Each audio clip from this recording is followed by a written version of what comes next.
Well, good evening, my fellow Chud Butts. How has a month been treating you? Let me get the scroll off the screen. We don't need that. Get that the fuck out of here. God, the year's just flying by. Shit's happening so quick it's hard to keep track of. I don't even know what to really call this month. The whole a year of the Chud thing is really laughing at retards online, which is highly entertaining. I mean, you can't not like to do that.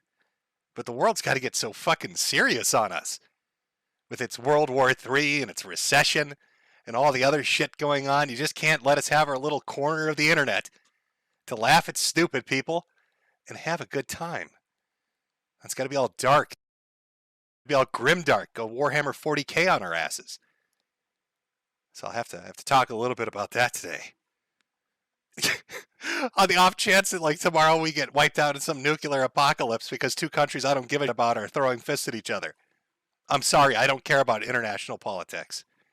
I'm an American. I say let them blow each other up, and then we can bulldoze their heritage sites and build some Walmarts. Let's place some McDonald's down in Moscow and in Kiev. Fuck them both. It's time for some Walmarts and McDonald's. Let's go. It's the American way. All right, there's no Team UN and NATO. There's no Team Z in Russia. It's Team fucking Walmart. Let's go. Come on, boys. Think of all the old people we could employ. All right, we're getting over this pandemic shit. Nobody's got a job. You could be a Walmart greeter in Moscow. We just got to bulldoze a few of their churches. Come on. I think this is really the economic way forward. It's forward thinking. It's what I call a real America First kind of proposal.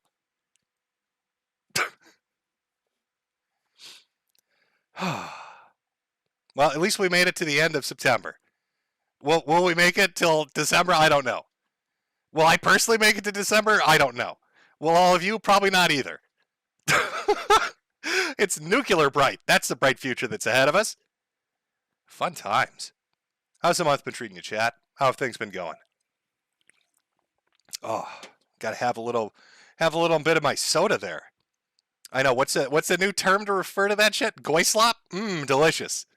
I love my liquified goislop. Delicious. High fructose corn syrup sounds healthy as shit to me.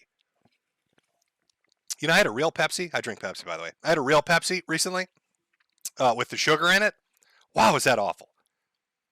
Very different from what my memory was like. It almost makes me want to go back and try Crystal Pepsi again, just to give it a second chance, because maybe it's not as fucking awful as I thought it was. Because back in the day when I tried Crystal Pepsi, I made the mistake of drinking it warm, which is probably a fuck up of its own level of catastrophe. But it tasted like, I don't know, cat piss and paint thinner combined. I don't know if like taking the color out of it made it taste 1,000 times worse. I don't know if that was a marketing scheme that Pepsi-Cola was going for. Very terrible, terrible stuff. Oh, now I got the burps. Oh my God, I'm going to pull a Ralph. I'm going to start shitting and farting everywhere. Oh, if you hear any funny noises, clip it, boys, because I sharted myself. Don't let me get away from it. It's a shart. It's a Pepsi-induced shart. There's no running and hiding it from it. Well, I think you all know, right, how this goes. We start the stream up. Okay, we do some intro videos, a little bit of music. I'm an old boomer fuck, so it's always the same music. I can't find new shit. It's either those two videos or Rama Rama. That's all you get. And then I immediately go in and I show my merchandise because I'm a whore and I have no shame. All right, because that's how men sell hats. Oh my God, look at that. I'm being a whore. Go to the Selfie store, buy a fucking hat. Everybody loves a hat. By the way, Deadbeat Dad collection's still up. Ralph claims he's paid his back child support. He owes nothing. I don't believe him. But on the off chance that he actually did do it, because we shamed him into it with a t-shirt, this is your last chance because I'm pulling it out of the store. This is the last chance you can officially buy this and actually have it be a factual fucking statement. Nobody's going to know what the fuck it refers to. You're going to be walking down the street or in a store and people are going to give you weird looks. And you're going to have to explain internet shit to them. It's going to be very uncomfortable. So, go to the store and buy dumb shit. Now, I did promise, too, that I would do this in regards to, the little swatting incident that happened. Just to give you a quick refresher.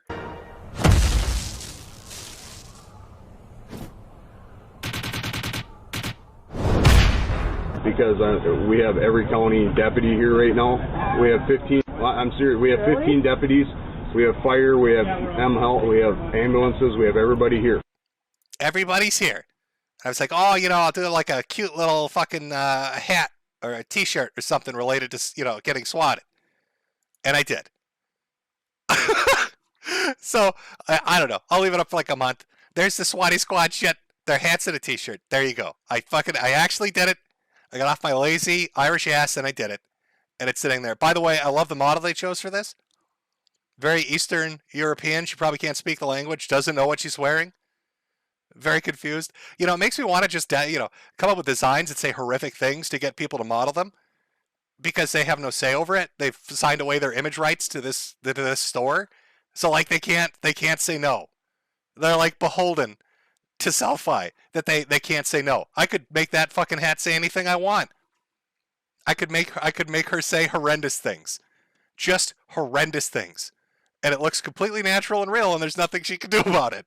Same with the guy down there who probably got the right idea and is like ducking under the brim of the hat so you can't really see who he is. So nobody can ever take that picture and then be like, holy shit, did you see what this guy was wearing? You see what this guy was wearing at the Selfie store that Mr. Metokur runs? Fucking buy a hat. Okay. I think I've been enough of a whore. Have I? Yeah, I think so, maybe. Oh, God. Hopefully Kurt Eichenwald isn't watching right now. Otherwise, he's having seizures and thinking of tentacles. Stop it, Jim. I'm going to get my lawyers to come after you. That's flashing too fast. Sorry, Mr. Eichenwald. I can't help myself. Can I do a Metokur clock on the store, someone asked? Yes. Should I put my dumb fucking face on it? Should we call it Helsing 2.0? Helsing back in the day, one of the early pioneers of monetizing literally anything on the internet. He's dead now, by the way. A lot of dead YouTubers out there. Anyway, he put his face on a clock. Why you would do that, I don't know. The clock didn't do anything special when it hit like midnight or something, or 6. It's just his fucking face on a clock that he sold for like $35. I don't think he ever sold one of those fucking clocks. He tried it with notebooks too. Didn't really work out very well. I guess there's like a limit to how much grifting you can do before people just are turned off by it.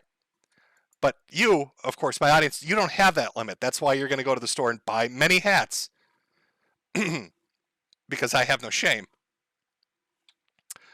Oh, so should we do? What should we do first? There's been a lot of weird shit this month. There's been a lot of weird shit this month. But you know what? I'm going to start it off with the super spy. Now, chat, I'm not sure if you're aware of this, but there is a man by the name of Michael Alberto.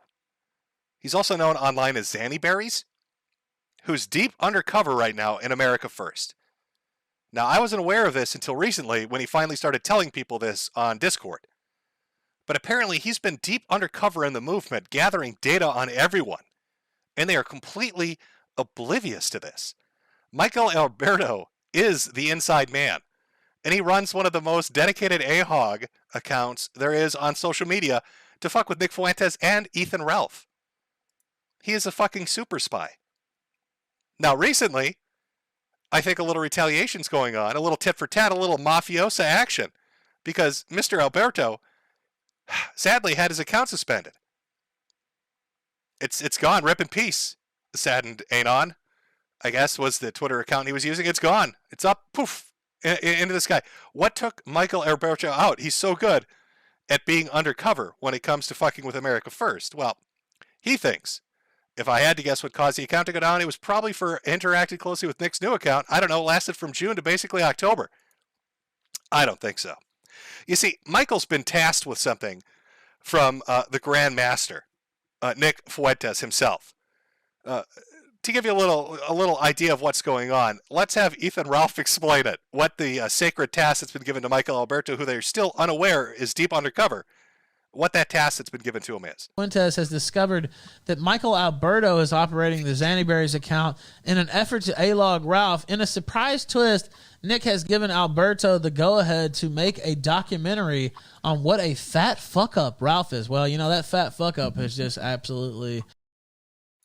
There you go. So Michael Alberto has been given the heads up. He's been given the go-ahead. Nick's given him the wink, a little tap on the shoulder. to deal with the fat fuck up that is Ethan Ralph. And Nick himself says that. He's commissioned a report. Oh, man, that's funny. That was such a weird gay thing, though, because the whole time, I'm like, why does everyone hate this guy? What did he do? What's even and they're like, well, he's fat. I'm like, okay, but that's not a reason you hate someone. That's something you say about someone after you hate them. So what's the real? And they're like, well, he's like a scumbag. He like had this thing with his girlfriend. I'm like, seriously? Who cares about what he does with this? Seriously? There's no real answer. It's just I don't even get it. I don't know, some weird lore. Michael Alberto's got to get to the bottom of it. Can we get, I am authorizing the Alberto Commission. The Alberto Commission. Nick is so hands off with Ethan Ralph. Doesn't understand the lore. He does, but doesn't understand the lore. Do you know what a tragic fate that is? Like when people talk, okay, there's a guy on YouTube that did a comprehensive like history of Chris Chan. And I swear to God, each part is like fucking an hour long, and it's on part 58 or 60 by now. That's the task that Nick Fuentes has given Michael Deep Cover Alberto. That's what he's looking forward to. I'm passing a law. We're creating the Alberto Commission, and I am appointing him to get to the bottom of this. I am appointing Michael Alberto as the top prosecutor, the top investigator, and he's gonna author the Alberto Commission, and he's gonna owe us a report at the end of the next fiscal year, and we need to know how all this happened, because we don't know. We need to get to the bottom of it. I don't know. I still don't know.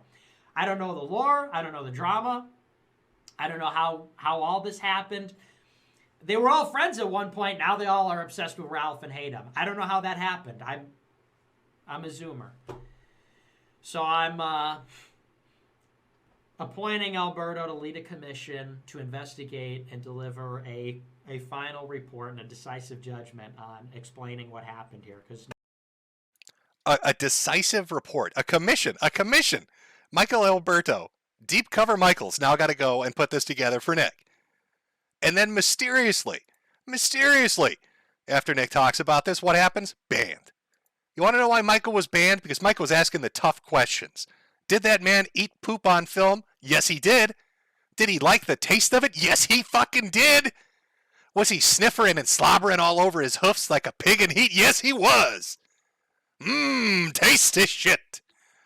Ethan Ralph loves the taste of poop. And Michael Alberto got too close to the fucking truth for his own good. So they had to take him out.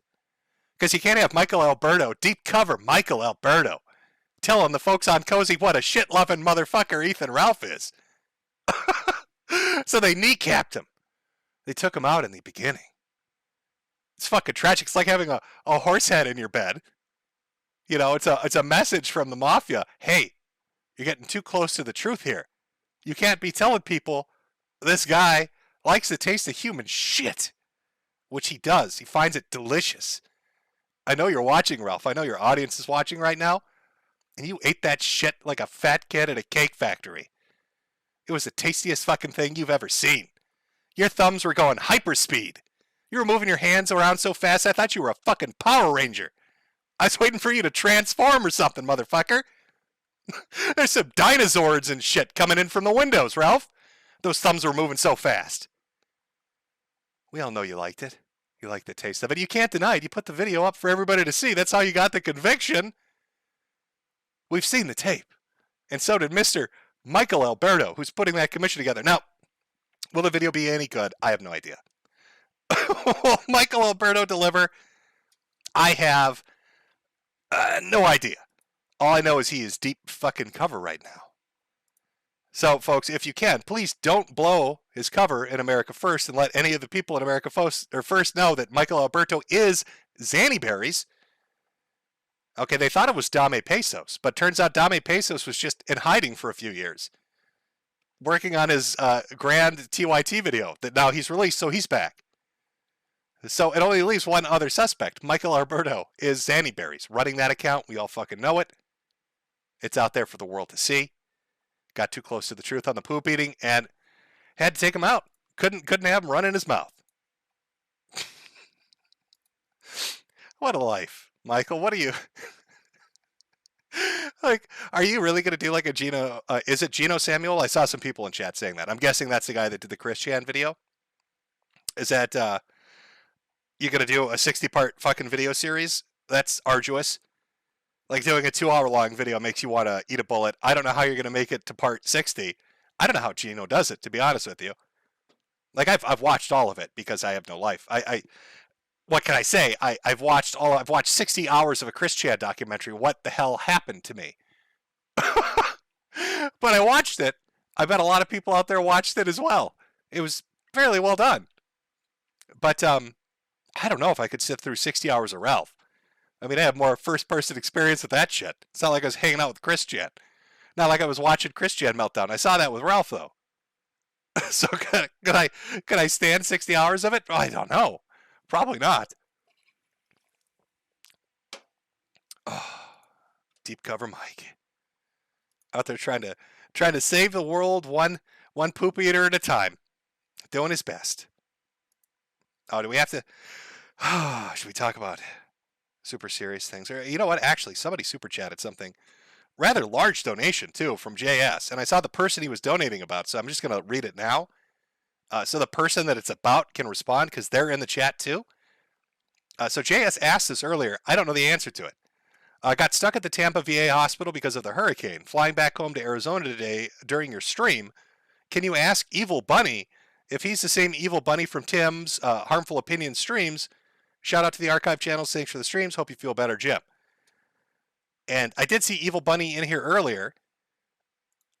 I say like 10 minutes ago. I swear he's in here. Yeah, Evil Bunny, Bunny, Sig Money as promised. So there you go, Evil Bunny. I don't know if you're the same dude or not, but somebody was asking earlier if you are or not. This is during like the build up to the stream because the stream was up for maybe like 2 or 3 hours before going live. During which time Ethan Ralph had I don't know what you'd call it, a meltdown, a freak out. You could probably call it a lot of things. A conversation with my chat. I don't know what they're streaming over at fucking Cozy, but he was streaming my chat on a live stream that wasn't live for another 2 hours. For hours long. So I had a little basic conversation with him as I typed and he responded. You know, like calling a call and a recall, call and holler with a pig. And so how do I break it down? We talked about Beardson's hot goth gas station girlfriend that doesn't exist. I didn't get to ask him about Dalton and his Michael Jackson dancing videos. I don't know if you guys know this, but there are many talented people on Cozy TV, and one of them is Dalton Clodfelter, who is quite the connoisseur of the arts. And his mommy for many years made him put on a sequins glove and do Michael Jackson dances at her behest. Probably rip-roaring drunk off wine. Just fucking 40 sheets to the wind. Dalton! It's to mommy. Mommy needs some more Michael Jackson. Dance for mommy, Dalton. This is why daddy's not here anymore. Because you don't listen! But Dalton has, like, I don't know, maybe 400 Dancing Dalton videos. It's a Freemason. Dalton is a Freemason that does Michael Jackson dancing videos. What the fuck is Cozy TV again? Can somebody explain to me what the fuck Cozy TV... What is America First? I've been puzzled by this for like a year now. Maybe Nick Fuentes could write a manifesto and explain to me what the fuck you guys are. You've got Baked Alaska that's a federal informant. And we'll look at some of that stuff. You've got Beardson Beardley, who desperately wants to be a black dude who's 18 years old, and yet he's stuck as a 30-year-old white guy making up imaginary goth gas station girlfriends. Dalton Cultfetter is a fucking Michael Jackson moonwalking Freemason. You got Kai, who I think's on like a Mormon mission now. You got Ethan Ralph that eats poop on tape. All right, and then you got Nick Fuentes, who takes like 1,000 fucking creep shots of dudes that are asleep. I don't fucking know what this group is. It's not a political organization. And Cozy TV can't be called a streaming platform. Nobody watches them. So, what is it? Chad, can you explain it to me? I don't fucking. How do you get dancing Freemasons and federal informants? It's the weirdest mixture of shit I've ever seen put together. If this was like a cookbook, if this was like a recipe in a cookbook, it would make you sick. You would get food poisoning from it. These ingredients don't mesh well. They don't go well together. Anybody in chat want to take a guess as to what we're dealing with here? It's a fetish site, chat. I mean, that's fucking possible. Ram Ranch is also a very good fucking guess of the aristocrats. Doxing Honeypot, I've seen that too. Always gotta love the doxing fucking honeypot.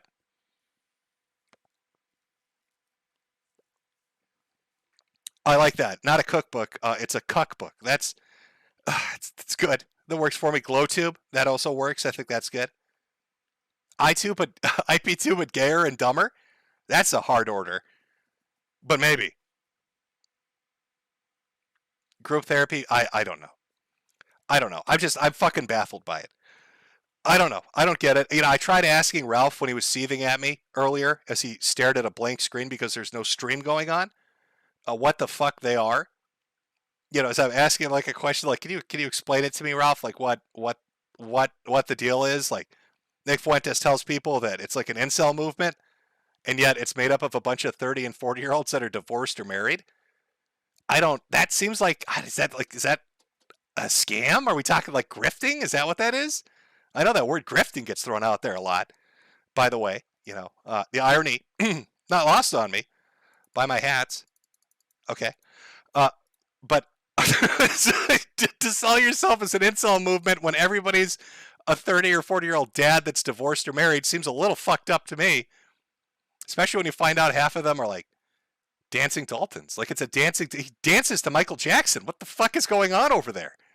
Do Bake's handlers like ask him to do that? Could you moonwalk for us in this lineup, Dalton? Can we make sure you're not one of them? We've been going through Bake's phone. Can you moonwalk so we can compare the footage to some of the suspects that we have from January 6th because Bake has flipped on everybody? Could you do that for us, Dalton? Can we get a Shimon? We have audio clips, Dalton, of suspects at January 6th. We need you to Shimon for us to see if we can match that frequency to them. That's what we're looking to do. The Fed boys. People want to see dancing Daltons. Should I do it? Okay, chat. Let me see if I can find you a dancing Dalton.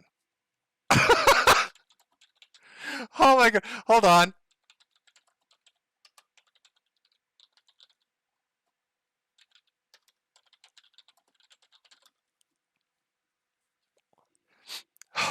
I will find you one. I will find you a dancing Dalton, chat, because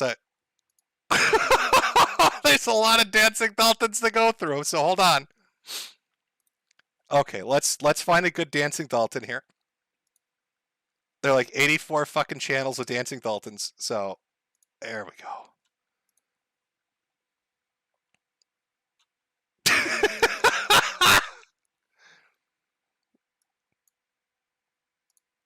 Okay, all right, here we go. I got a dancing Dalton. Chat, I do you want to? Well, I guess I should ask. Does chat want to see a dancing Dalton? I'll ask you. Maybe chat's not interested in the Shimons. I don't know. I found some. I'll give you a chance to answer, chat. We'll see if we're gonna watch some dancing Daltons. I can pull some up. It's not that difficult. There's so goddamn many of them. I'll give it. Oh wow, that's a quick fucking result. Whoop. Okay. Well, I was gonna say I'll give it like a minute. Maybe chat's not interested. 1,000 votes, 94% immediately. They want dancing Daltons. Okay, let's do it. All right, fuck the. That's the answer. All right. I believe this is when Dalton. I don't know how old he is right now, but this is again a premier cozy streamer being forced to dance. To dance like Michael Jackson for mommy. Let's pull it up. Here's our dancing Dalton, everybody.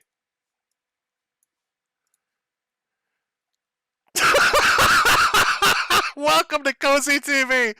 Oh, it's a dancing Dalton. Oh, that's the liquor bottle. That clink you heard, that's mommy dropping the liquor bottle. She's so happy dancing. Dale Dalton's dancing for her. She's just fine with it. I like how the music's barely audible, so it's even more uncomfortable. And he's got a glitter glove on. By the way, this is like mid 2000s, so this isn't like some cute shit from the 80s. He's doing this in the 2000s. Maybe this is how you get your 33 degree angle in Freemasonry. Is you've got to perform like a dance for them. But he's very into it. That's that's your dancing Dalton, Chad. Oh, there are so many of them out there too. There's so many dancing Dalton videos out there. Yes, well, yes, I turned. Oh, oh, you can't hear it. Oh, fuck, I'm sorry. I'm sorry, chat. You couldn't hear it. Yep, I had the audio down. Doesn't matter. You wouldn't have been able to hear it anyway. Makes that joke about the liquor bottle hit a little less. Because you could really hear a clink. There was actually a clink in the background. It's just a joke that his mom was like 40 sheets to the wind, making him dance around the living room like that. But there's a bottle drop. There is. You can kind of see a little bit of like a nervous reflection in his body language. Like, oh shit, mommy, not again. Please, mommy, don't hit dancing Dalton. He'll dance for you. He'll moonwalk for you, mommy. Oh, you fucked it up. We need to hear the Shimon. You really could not hear the audio, chat. I'm going to be honest with you. It's barely audible in the background. Just barely audible. I probably saved myself a copyright strike anyway, because I don't know. It says Smooth Dancer like it's Smooth Criminal, but that's not the song they're playing. They're playing something else. So I don't even... Let me see if I can find you another Dancing Dalton. Let me make it up for you. And I'll find a later version of a Dancing Dalton. And I love the descriptions on the videos. All the video descriptions are, I'm so proud of my baby boy. My baby boy and his Bravo dancing. Oh, he's a stage kid. Oh, God. Oh, he's a stage kid, and they're stage dancing. I don't know if I have the stomach for this. Do you want to watch... It's called Dalton Rocking Around the Christmas Tree. Do you want to watch Dalton? Chat. Do you want to watch Dalton Rocking Around the Christmas Tree? Is that what we're going to watch? Are we going to watch Dalton dancing around the Christmas tree? It's a dancing Dalton. Play it. Well, okay, chat. If you fucking insist, I will. Okay, hold on. Let me make sure the fucking audio works this time. Of course, it's filmed at the wrong angle, of course. This is like some version of hell, isn't it? He's the one with the candy cane being very effeminate. I think he's the one in the red shirt on the bottom. That's our dancing Dalton right there. I think I'm starting to understand why Nick Fuentes picked this kid. I'm starting to understand why Nick Fuentes was interested in dancing Daltons. Just sashaying up on stage with that fucking... He's got a candy cane. He's got a fucking candy cane and a sequins glove, and he's moonwalking around the stage. Nick, I think I'm onto you, buddy. I think you found out about Clodfelter because you stumbled across these dancing Dalton videos with the candy canes, didn't you? Oh, he's got jazz hands, all right. That's what Nick was looking for. Oh, put those jazz hands on me, Dalton. Oh, God, Dalton. Sashay for me.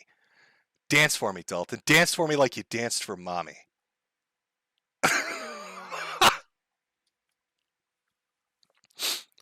Somebody in chat saying, Jim, who is this? Well, again, this is another integral member of America First. Nick Fuentes is political organization of Catboys, and also a premier streamer on Cozy TV. He wants to be a shock jock now and do like shock jock radio on Cozy, which is really just him wearing a shitty, like busted 90s leather jacket and shitty sunglasses. But now that I know he's a dancing Dalton and he sashays around stages with a fucking candy cane, it's hard to take him seriously as like a shock jock. It's hard to see somebody talking shit and saying all kinds of shit when he's literally sashaying around with a fucking candy cane. Dance for me, Dalton. Oh, yes, Chad. It is his personal cult. That's another way of putting it, sure. Is Nick fapping to this? I don't know. We should get to. Oh, do I have the pictures? Hold on. Oh, my God. I hope I have the pictures. Oh, my. I've got one picture of it. You know, I might as well talk about it now. Let me put it in here. Sure. Let's do it like that.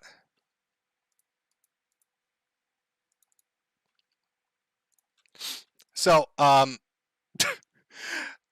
McNeil used to be on, Cozy TV. Used to be part of American First, and he left. I think everybody's kind of familiar with that. There's a big breakup between Nick and Jaden. But it turns out Nick Fuentes has a really weird habit of taking creep shots of dudes that fall asleep around him. Now, this is one of them. But I swear to you, Chad, I've seen about 25 pictures of Jaden McNeil asleep. Every time he would fall, this was a guy that lived in Nick's house in his basement. Every time he would fall asleep, Nick Fuentes would be taking pictures of him when he's completely oblivious to it. It's not like bros fucking around, you know, where your friend gets too drunk and you draw a dick on his head, or your friend falls asleep in like a weird position, you take a picture to embarrass the shit out of him. It's like photo after photo after photo of his balls and his feet, and Nick like doing selfie poses like this. And half the time he's got like liquor bottles around him, so it makes me think like Nick was waiting for him to pass out drunk to get some fucking, like some pictures of him. Now I know Ethan, Ralph, is going to a midlife crisis slumber party at Ollie Jamal's house, and my fear is if Nick Fuentes is around that many men who are drinking and asleep, there are going to be a lot of fucking creep shots taken. It's very weird, Chad. It's very weird. Apparently, according to Jaden, he was completely unaware that Nick Fuentes was taking nonstop creep shots of him. Completely unaware that Nick Fuentes was out there just snapping photos of him as he's just completely fucking asleep, 3 sheets to the wind, completely oblivious to the shit that's going on. How is this man? This guy is gay. Can we just fucking... Nick, can you just tell people that? It's been like... It's since February when I basically... when we had our little stream together. Or when was it? April, May.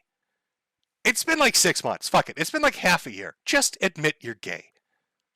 This is not what a straight dude does, Nick.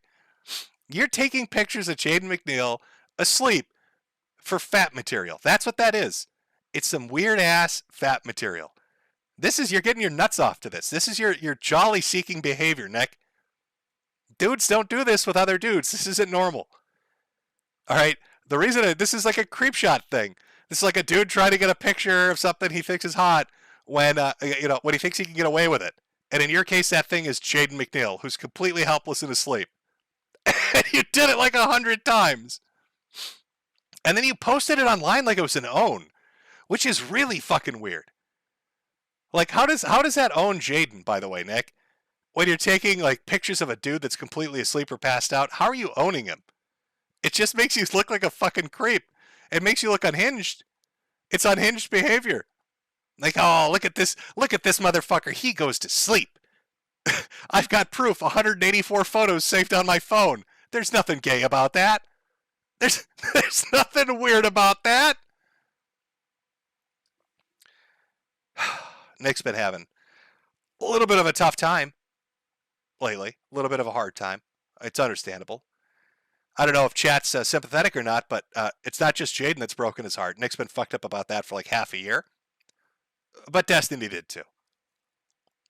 Now, Nick Fuentes was trying to like do an outreach thing and meet bread tubers and other Twitch personalities. He was going out there meeting Sneeko and Destiny and all these people. He showed up at Destiny's house and had a really weird, interaction with him. Where there's this, I wish I could find the clip. There's this one moment where Nick is streaming with Destiny in person at his house. And like, Destiny's fucking around on his computer and Nick like stares at him. And then he says, "Do you want me to go?" It's the most socially awkward autistic shit I've ever seen. Like he can't pick up on social cues and thought because Destiny wasn't giving him nonstop attention that meant that Destiny wanted him out of his house immediately. So, Nick's setting up this like new premier relationship with Destiny. He's going to go do Twitch stuff. He's going to reach out, branch out, network, socialize. He found a new boy toy. Maybe Destiny will let him take pictures of him asleep. I don't know. But then it all went to shit. Heartbreak City. Oh, it's tough. First Jaden dumps you, and then Destiny. And Nick is just all fucked up over it. Spent all that time buttering him up. Flew out to visit him. Spent money to fly out to visit him. And Destiny shattered his heart. I need to get like that Chris Chan shattered heart meter that he used to include in his comics, so I could put that on pictures of Nick and Destiny. Because his like heartbreaks, his heart is like at 10% full right now. It has been shattered 90 fucking percent. And Destiny, from what I understand, is into open relationships. So like there was an opportunity there, Nick, and you fucked it up. You could have been tapping that. All right, he would have been awake for you. That would have been an extra special treat, huh? For once the guy's awake, Nick. But Heartbreak City. Tragic. Fucking tragic. Destiny, no? Yes, that's right. Conservative pussy. I don't know how that works, Chad. In a gay relationship between two men of different political positions, which one's the top and which one's the bottom? Would it be the liberal or would it be the conservative? This would have answered so many questions for the internet. But Nick fucked it all up because he let his attack dogs go after people that Destiny associates with. It's like anytime Nick Fuentes shows up and starts talking to somebody, all their shit gets flagged down. I wonder why. Tried to maybe force him onto Cozy, who fucking knows. But Destiny threw his hands up. Somebody chat, Nick would be the bottom. Well, they're both very short. Okay, so it's not like a height or stature thing. I don't know. I guess you're right. I think, I'm going to be honest, Chad, I think Destiny would have dominated him. I think Destiny would have rode him with no mercy. Fistful of hair and everything. Oh, Nick, it would have been the time of your life. What did you do? You ruined it. And now all you have left are creep shots of Jaden on your phone. Oh.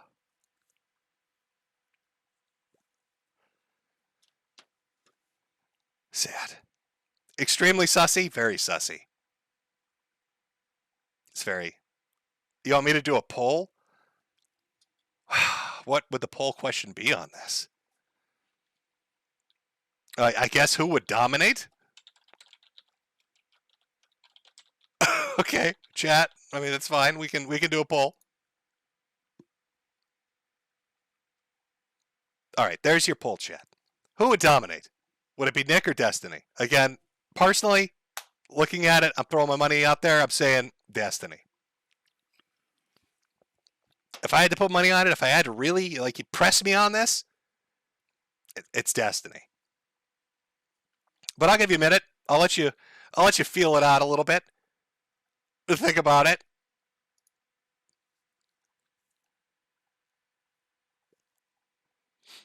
Somebody saying Destiny is a power bottom. I don't know. I don't watch enough of Destiny to really know like what. I guess what he's like. I know he like plays Factorio religiously as he talks about politics for 8 hours. But I guess maybe that grit and determination would make him the dominant one. I don't know. And Destiny's not the one that flew out to meet Nick. Nick flew out to meet Destiny. So I think, yeah, I really do think it would be Destiny. Maybe I'd have to ask somebody that knows them better and see them interact, like Destiny's wife. Like, who do you think? Who do you think's on top in the situation? She might have a better judgment of that.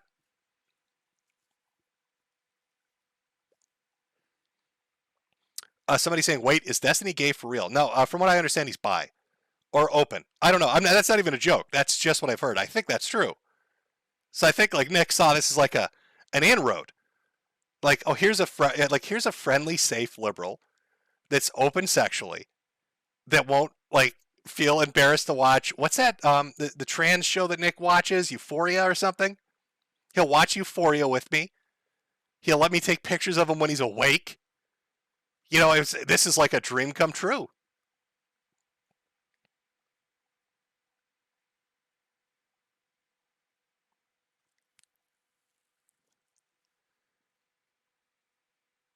People saying he's gay. I don't know. If you're in the audience and you know Destiny better than I, well, he can't be gay. He's married. He would have to be bi, unless his wife has got like the like a special secret. Is that what you're saying? I don't know.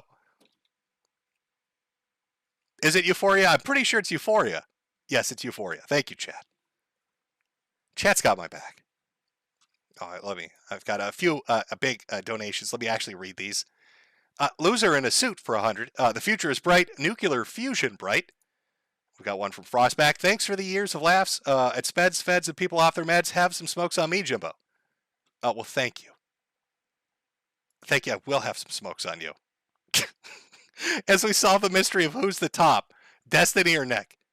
I don't know. I should have put like some, is it Wheel of Fortune music? Some kind of game show music to make that to make that like a bigger question. There's really no competition. Listen, 3,700 of you have voted. 85% say Destiny would be absolutely dominating the shit out of this. Nick would be, AF would stand for ass first. That would be the position Nick would be in as Destiny utterly dominates him.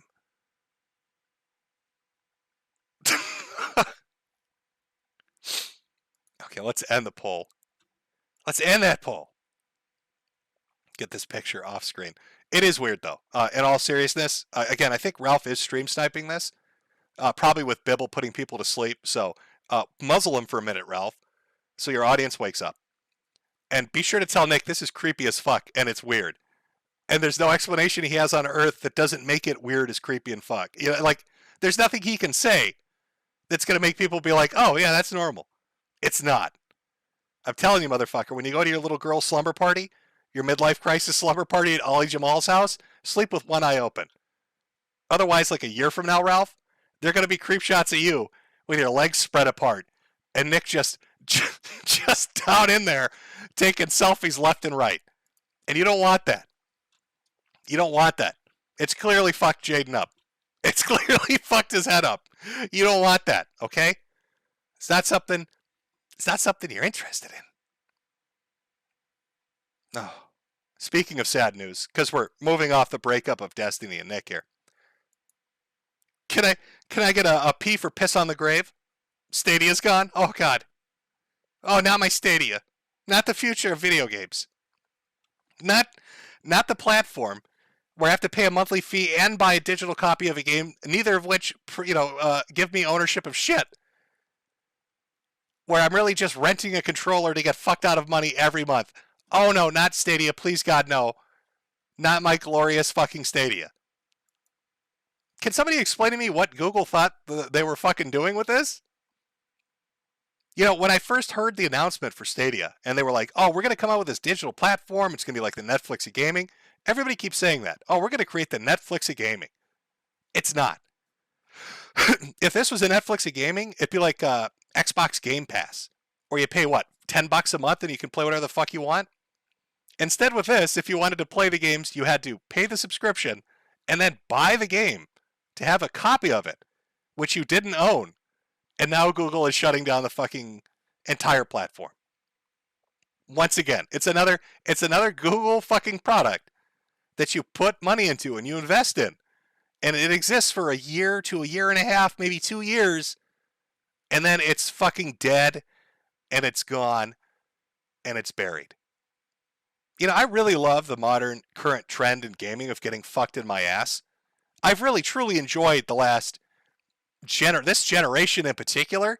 I know Stadia is kind of outside of it. It's like tiptoeing in both. But I do truly enjoy, not having access to newer consoles because they're getting, taken up by scalpers that oversell them. And then having companies keep fucking with the manufacturing to make it cheaper and cheaper production-wise, but keep upping the cost to fuck me out of more money. Or having regionally different prices because clearly Europeans and Americans are different kinds of human beings. And Europeans and Australians and Asians, they all deserve to get fucked out of their money. I'm looking at you, Sony. I'm looking at you. I love that there are no exclusives anymore because, everybody buys a console for multi-platform titles. I love that they're just all going on PC. Well, it is great that they're going on PC because now I can play them on Steam Deck. I love that everything's digital. Because who wants a physical copy of anything anymore? I can't believe Microsoft won. Do you remember when the Xbox One first came out and they got fucking hammered for saying the shit they did? And now everything they said back then is now happening, and everybody is so happy about it? You're not going to own physical copies. You're going to rent physical copies. Everything's going to be multi-platform. You're going to have to log in to get access. No used game sales shit for you anymore, motherfucker. Like all the stuff, you're going to need a connection to do anything. All that shit that they said. And when they got snarky with people, I remember that interview with Jeff Keighley where the Xbox guy was like, oh, we have a product offline. That's called the Xbox 360. Go fuck yourself, poor people. I love that everything he said is now the fucking reality in gaming. I love that video games this generation is just a miserable slog through fucking disappointment after disappointment. I think I got one good game. I don't like the last, like Elden Rings. I really liked Elden Rings and a few indie titles like Proteus and shit like that. But the problem with those fucking indie titles, man, is they go into early access and they're in early access for 2 or 3 fucking years. So you play 30 or 40% of the game, and then 2 or 3 years later, you've got to ask yourself, do I want to play this again? I've already pretty much played half of it. Like, it's been 2 fucking years. Do I want to replay that 4 hours I've already played? Just to play 4 more hours that I might not really like? That's the trade-off with the indie shit. Great fucking generation. Where is it? It's a sad Clem. Clem will remember that. It's a sad day for video games. This generation fucking sucks. Everything about it fucking sucks. I feel bad for you. If you're a Sony sister, if you're somebody that legitimately loves PlayStation, are you getting fucked in the ass right now or what? You're getting banged like Destiny would be banging Nick Fuentes. That is what's happening to you right now. You're paying more money for a console that has no exclusives and no titles. It's all multi-platform. And now they're going to release the PSVR 2, which I'm going to guess is going to be also in limited quantity, for another 5 or 6. You're going to pay $1,200 for the full PlayStation 5 experience of playing PS5 games and PSVR games. And what games are you going to have access to? Like 2 titles. Fucking 2 titles. Returnal and Demon Souls. I think those are your exclusives. Not God of War, that's going everywhere. And fuck me, I think Returnal's going everywhere as well. In fact, I'm almost certain everything's going everywhere because PlayStation can't make enough PS5s to get them out, even though they always say how great their sales are. So you buy the console, the discless one nobody wants. You get your digital games for your $1,200 setup to play one title you could have played on PC for $20 when it got put on sale 2 days later. A sad fucking state of video games. It's depressing, chat.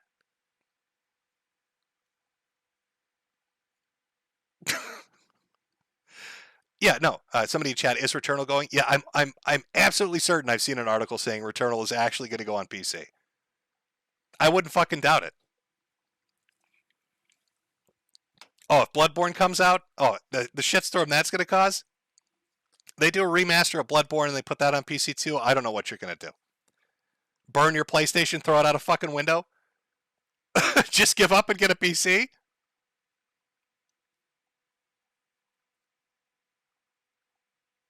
I'm seeing people say Switch Master Race. Nintendo Switch might be the only one that actually has fucking exclusives. I mean, their first party games don't go multi-platform. Everybody else does. You could give Xbox a bit of a pass on this because that's their entire business strategy. In Xbox's mind, the Game Pass shit, that's the moneymaker. I don't think they're going to be in the console game very much longer. I don't think they give a shit. They'll make the Netflix of gaming. That's what they're setting themselves up to be. Buy all the big studios, make all the big games, and then fucking put them out on a subscription service, and they don't give a shit. Cut down on overhead of fucking console making. I don't know what is PlayStation going to do. You're going to get, what, Destiny 3? Oh, boy. I could play Destiny 3 on my PSVR 2 that cost me $850 that I had to spend an extra $400 to import because it's from Australia, where they upcharged me another $800. Or I could play it on the PC for $20, but that doesn't matter.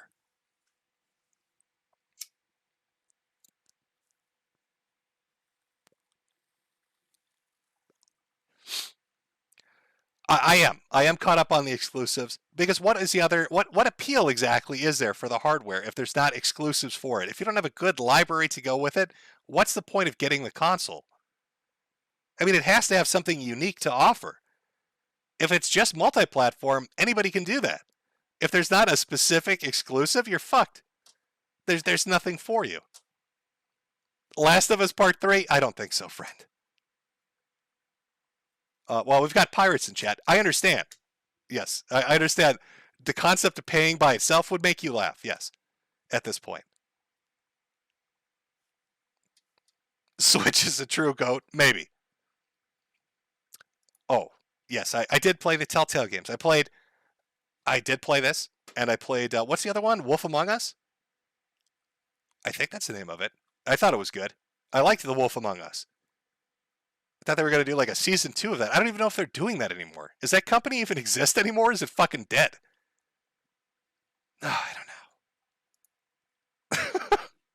It's probably fucking dead. Dead and buried and gone.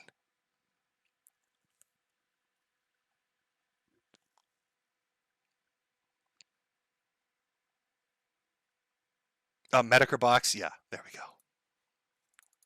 Powered by that would be my exclusive. It's a Dancing Dalton Freemasonry game. That's what I would go for. Can you become a 80th degree parallel in the Freemasonry by learning? It'd be like Dance Dance Revolution, Just Dance, and Freemasonry all combined with motion controls, because everybody loves motion controls, and VR functionality that doesn't do anything. That would be the Metokur box. That's what I would add to it.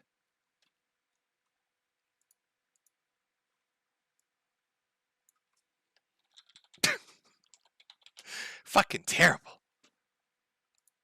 Speaking of fucking terrible, let me go get, we'll do a small break. I'm going to get a drink, and then, then we'll talk about the super happy, positive, fun time, good vibes coming up, future of the world, going on with Putin in Ukraine.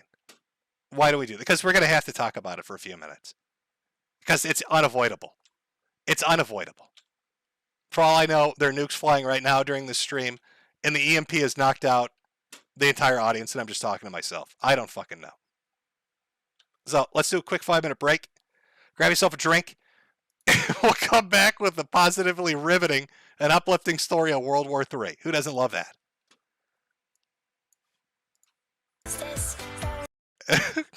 I can't believe somebody in Australia made that as like a PSA video, but then they put all all the kids are indigenous, talking about don't drink gasoline. It's so fucking insulting. It cheers me up every time. Rama Ram is such a great song, but I think it was like a catastrophic miscalculation on their part. They've made a terrible decision. All right, let's talk about this shit. Oh my God. World War III. Oh fuck. Hands in the air. A little terrified. A little terrified. Vlad's out there doing some shit. How can I explain this political situation with my cunning fucking political insight, chat?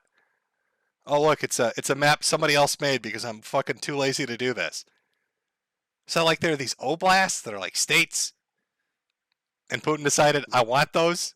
Like I like Crimea, so I'm gonna take 4 more of them, and they all have names I can't pronounce, and I'm not gonna try to because I don't give a shit. So really, this map is just kind of like it's a little red tail. You can kind of see like there's like a tail on a dog. It's the ass of an ass of a cow or a buffalo. Actually, Ukraine looks like a fucking buffalo. So really, Putin's taking over the ass of the buffalo, I guess is the best way to think of it. But it's taken like 250 fucking days. I don't know. So that's the map. I hope you memorize. It's very important so we can all understand the intricacies of this geopolitical situation. Because that's what you want from a YouTuber that talks about people who eat shit, is to hear their deep fucking insights on geopolitics and nuclear warfare. So what's going to happen? What is our boy, Mr. Putin, going to do? Well, he gave a speech today It was a doozy of a speech. Talked about how U.S. using nuclear weapons during World War II set a precedent for their use in warfare.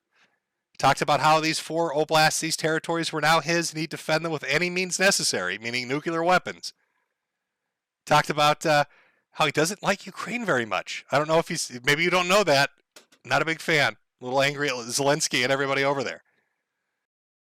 Talked about, I swear to God, you could argue with me about the intricacies of translations. But he basically, if you summed up his speech, I'm not fucking kidding. I'm being dead serious. He said, I'm annexing Ukraine because there are just too many fucking trannies in the West. That's the gist of what he said. The gist of what he said when he gave his speech. I've got to annex Ukraine. There are just too goddamn many trannies in the Western Hemisphere. I can't take it anymore. We've got to take over this country.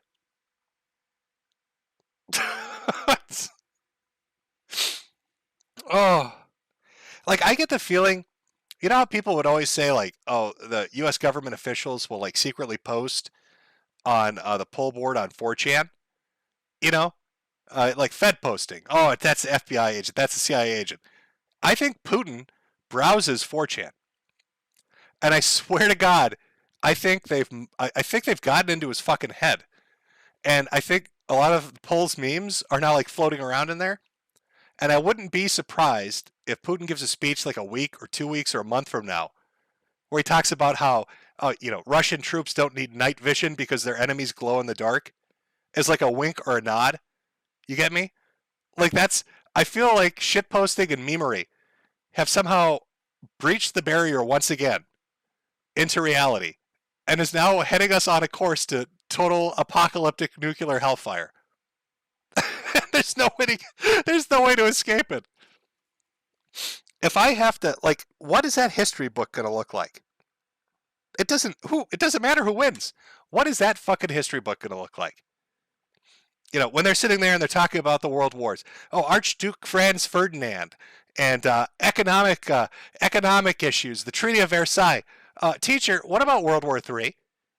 What do you mean? Well, I mean, there's all this information on World War I and World War II, but World War III, there's not a lot here. Why do we go to what was the reason we fought World War III? Oh, turn to chapter 4 on page 1. What, teacher? It just says trannies. I don't. What does that mean? What is that, teacher? I don't understand. What is that? Why did we? How is that what? That's why we went to war, Timmy. That's what started the nuclear apocalypse. There were just too many men wearing dresses. Vladimir Putin had enough. He said, no more. I need to stop this tragedy from transpiring. I'm taking over fucking Ukraine.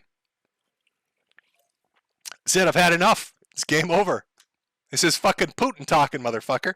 This is like a translation of his speech, because that's how he talks. This is Putin talking, motherfucker. I am sick of men in dresses. I'm taking over Ukraine. All these oblasts are mine now. You thought you put that makeup and those high heels on? I'm taking another one. You put that lipstick on, motherfucker? I'm taking Kiev. That's how Putin rolls. This is the fucking reality we've wandered into. This is. Sometimes I wonder, like, did the cancer already kill me? Am I in some weird kind of afterlife where shit posting is like, I don't know, it's like how things are? Is my own version of like Paradise Lost kind of shit? Or I don't know. Is this like purgatory? A shit posting purgatory? I'm pretty sure that, like using the justification of trannies to start a war, it's hard for me to wrap my head around. Like I'm thinking back to like Yuri Bezimov. I'm pretty sure he didn't. Burp there a little bit. That one's for you, Ralph. I don't think that's really what he was getting at.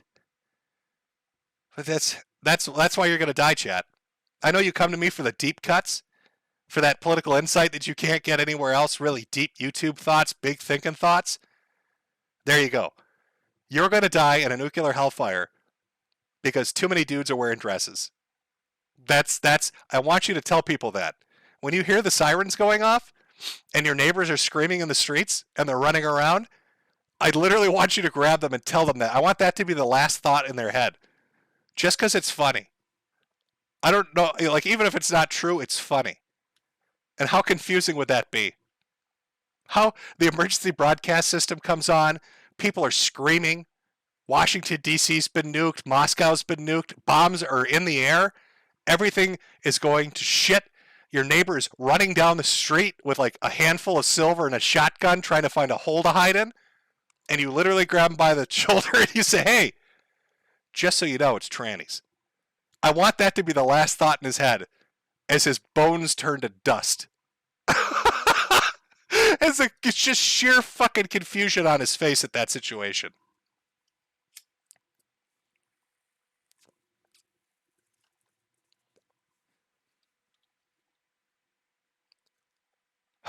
Take off the dress if you want to live. Yes, there you go. I think I summed it up. What do you think, chat?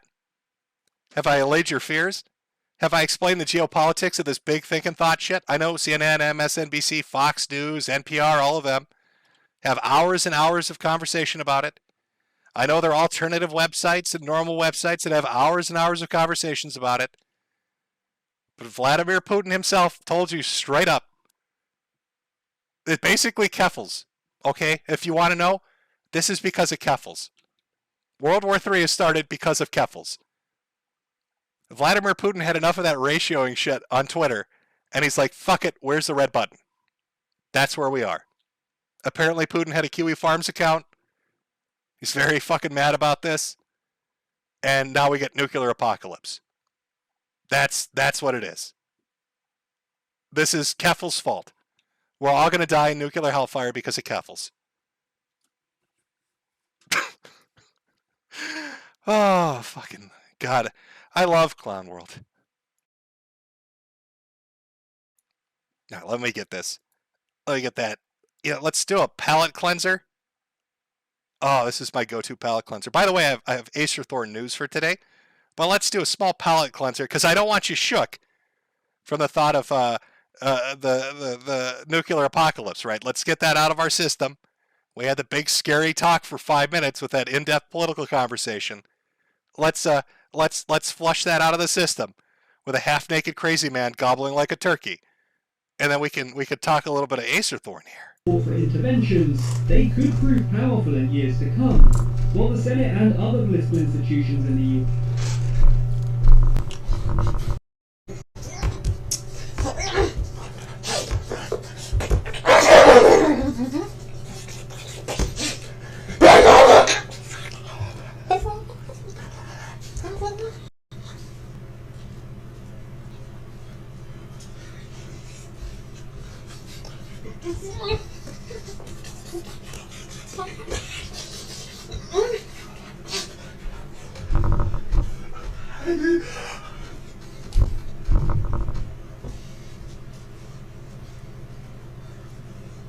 I just let the insanity flow into you. All right, this is how we cope. All right, it may be the end of the world.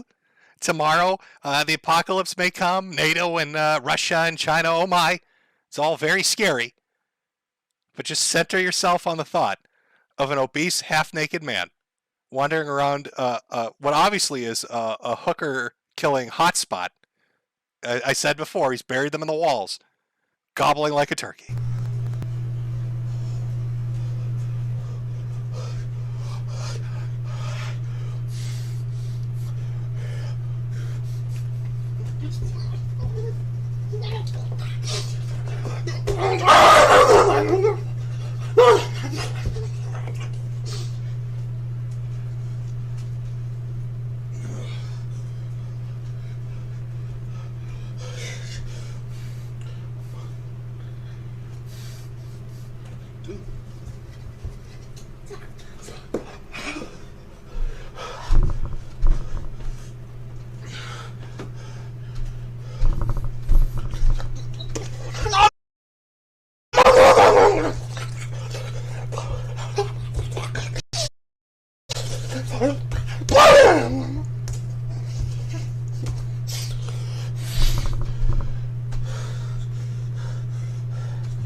Ah, there we go.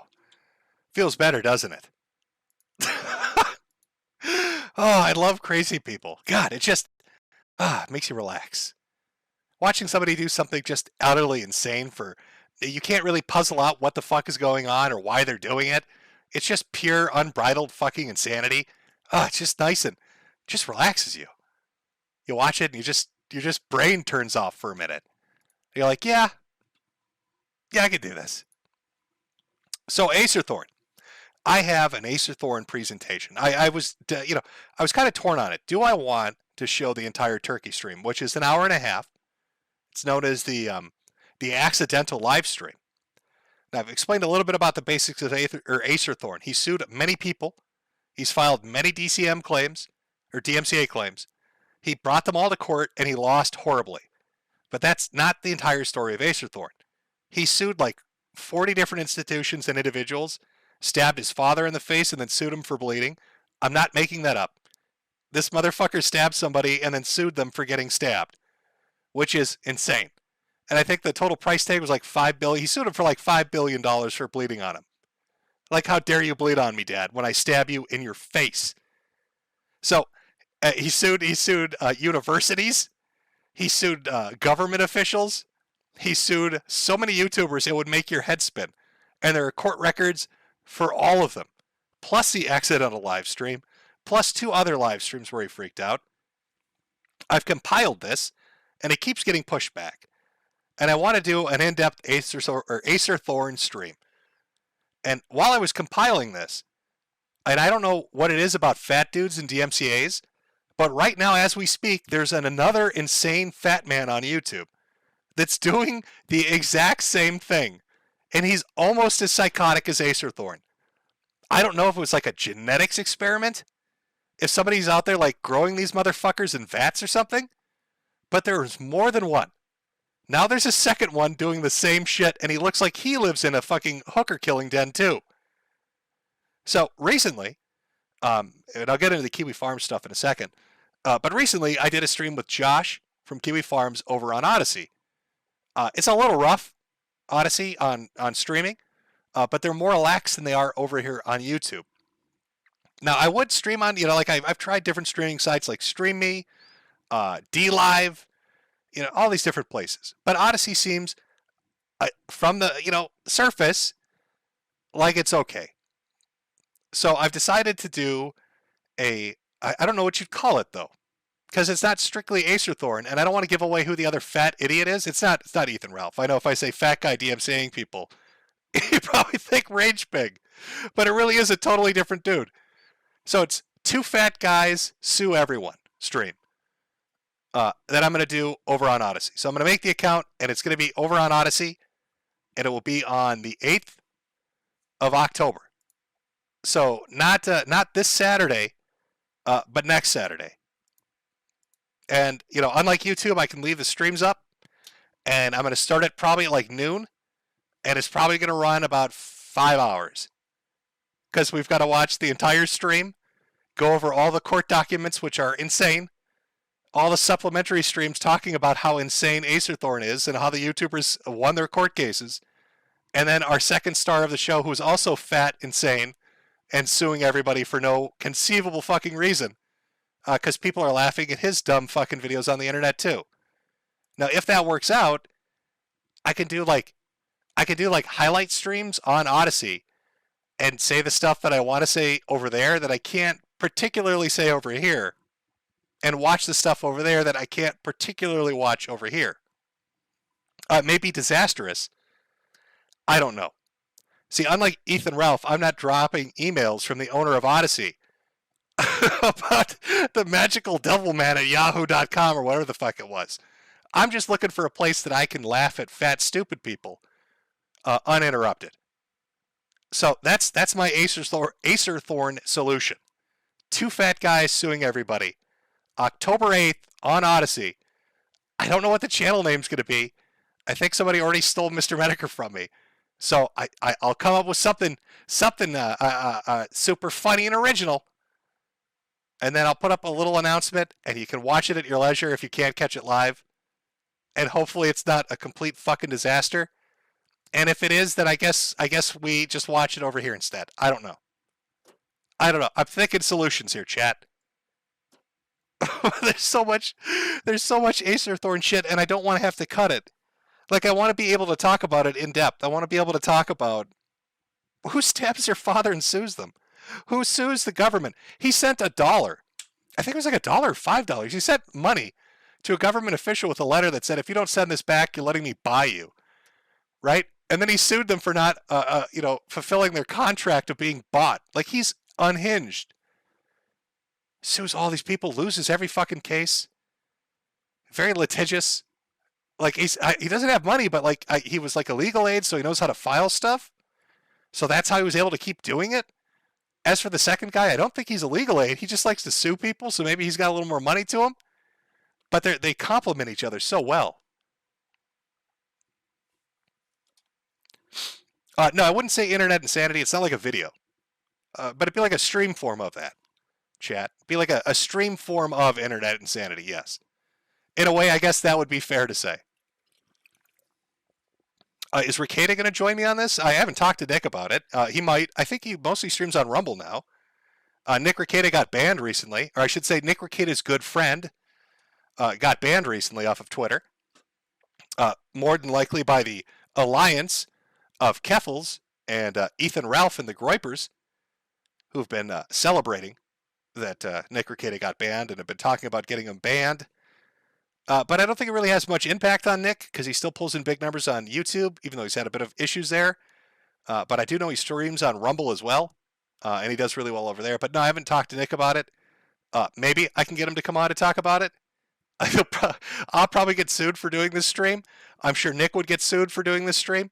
Somebody's getting sued for doing this stream. So if I'm going to get sued for doing the stream, I want to be able to have a really good fucking laugh about it and not have to watch my, my manners on YouTube. I'd rather be able to say some naughty words that I think Odyssey lets you do. Because when I was, again, on Mad on the Internet with Josh over on Odyssey, we talked about, things that you really couldn't talk about over here. It was a much freer experience. Reminded me a little bit more of old YouTube. So hopefully that holds up. I don't know. Like I said, I will think up the channel name. I'll make it extra funny and original and then post it, but it'll be October 8th. Starting at noon. Yeah, it's probably going to be at least 4 or 5 hours. If we're going to watch, because, the live stream itself is an hour and a half. I want you to go into this understanding what you're getting into, chat.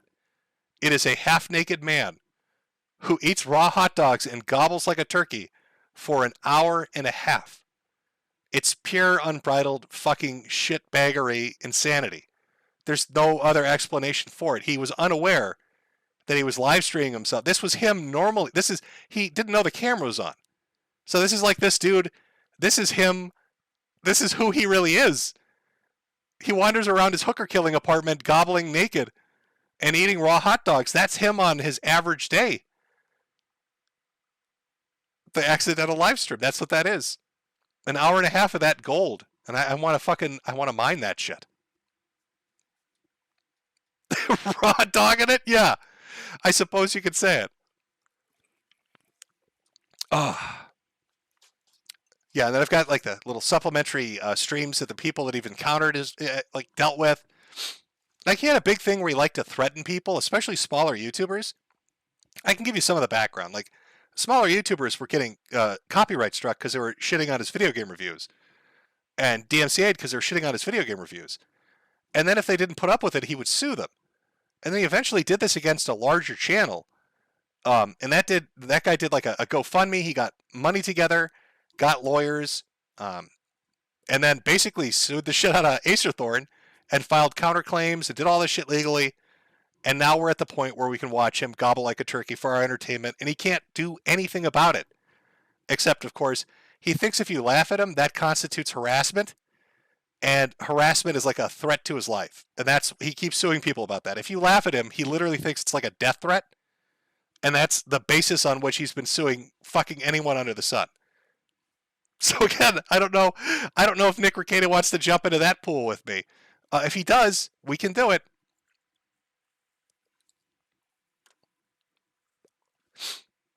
When did this all happen? This was all within the last year, not last 5 years.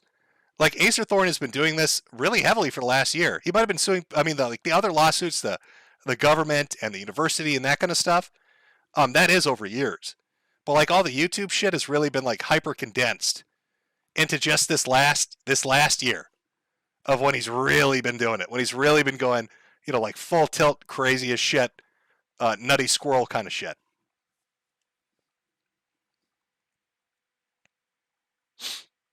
Somebody in chat now, he bitches on YouTube nonstop about how the justice system is corrupt. I could imagine it. I've got a few other big super chats. I'll read these. I'll read the rest at the end of the stream. Parker Z, have you seen people making mods to remove pride flags from Spider-Man? Yes, I did see that come up. I know that the mods got pulled down on modding sites, which is stupid. Let people fucking mod what they want to mod. Who gives a shit? They're mods. From Glib Fast Simile, Russia's enemies are cringe. They enjoy wearing programming socks while they force memes onto the websites we all share. Russia will not back down. We will meme NATO into oblivion. And their terrorist band of Discord catboys, Lord Vladimir of Moscow. And from Blue Wizard, during your chat with Josh, Ted Kaczynski's gender dysmorphia was brought up. The doctor money that counseled Ted was the same money that birthed our current truant epidemic with the awful experiments with those two young brothers. I did bring up money when I was talking to Josh, but I don't know if it was in the context of Ted Kaczynski. But I do know who Dr. Money is, because on one of the old Tumblrism videos, I featured him, and I talked about the story of the two twin boys, and his experiment, what he did with them, and how I think they both committed suicide, if I remember right. But that's weird that Ted had an encounter with our boy, the doctor. Oh, well, since we're talking about Vladimir Putin and his war against transgenderism, and we're talking about Dr. Money and Ted Kaczynski, we might as well talk about Kiwi Farms a little bit. Like I said, I was on with Josh on Matt on the internet over at Odyssey. They did it. Can we get a round of applause? Can we get a C for clapping in chat? I don't know how Josh pulled it off. It's weird to me. Nick Fuentes will sell himself as the most censored man in America, talking about how his bank accounts are shut down, how he can't get on an international flight, how everybody's against him, he's deplatformed everywhere. But then as more information comes out, it's all fabrication and bullshit. He got his money back but didn't tell people. He was banned from flights not by the government but by the actual airline because he was threatening a stewardess or some shit.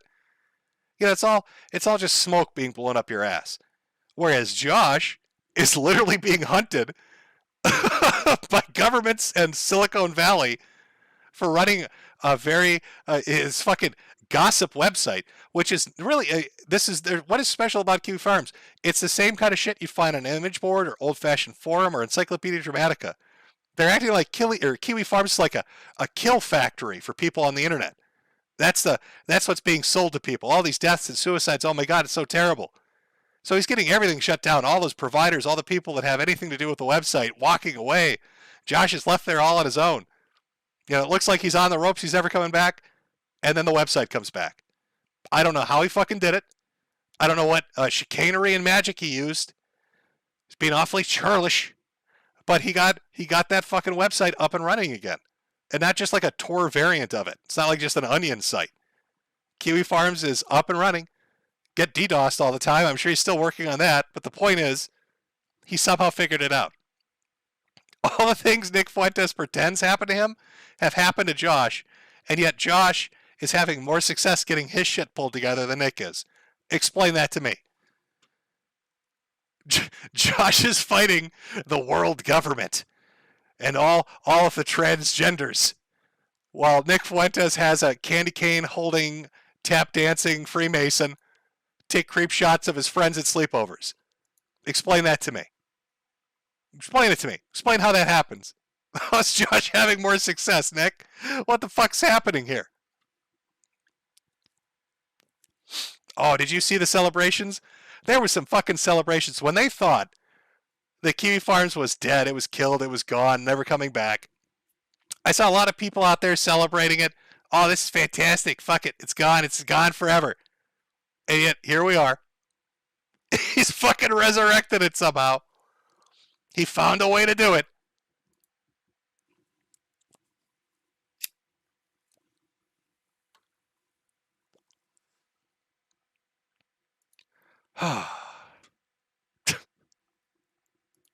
What the fuck, man?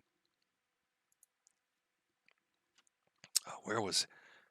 Oh, I have to talk about this. This is too good not to talk about. this is actually pretty fucking great. So Andy Worski, after getting his shit slapped around by Salt Poppy, I'm sure you all remember that from last month, got batted around like a toy, humiliated in 10 seconds. Him and PPP come back, and they don't immediately start up the Keno Casino. They suddenly just drop this little piece of tidbit of information on Twitter. The boys, a few days ago, right before exploring the Ralph Amail Swamp video coming soon. So Andy and PPP go dark for a couple of weeks. Suddenly they're showing up in Ghost Hunter gear, fully kitted out and loaded. They've got drones, they've got 4K cameras, they've got floodlights, and they're going on a little expedition down to the bog that Ethan Ralph owns. Now, the video itself, pretty phenomenal. Don't want to spoil too much, but let's just say PPP gets possessed by the spirit of a rage pig. Might be the greatest cosplay that's ever been created. Maybe we'll watch a little bit. I don't know. The Ralph Avenue part is particularly my favorite part of that whole fucking video. Or when they're using the spirit box to talk to Ralph's dead relatives. This is the greatest image I think these two have ever produced. I'm going to be honest. That is, like, Halloween's coming up on the 31st. Come on. I think we need to watch a Halloween trick-or-treat video with PPP going out as Ethan Ralph trying to get candy from people. Is that poop flavored? Is that a poop flavored Tootsie Roll Pop? Give it to me. That's what I want to see. But they put out this video. It's 30 minutes long. It's very good. What do you think Ralph's reaction was, chat? How do you think Ralph took it? Did he laugh it off? Did he say it was funny? Did he say, "Hey, good job. That's funny. I'm Ethan Ralph. I've got a sense of humor." Of course he didn't. he went on Cow, which is a board to shitpost on. He went on Cow and dropped Andy's passport.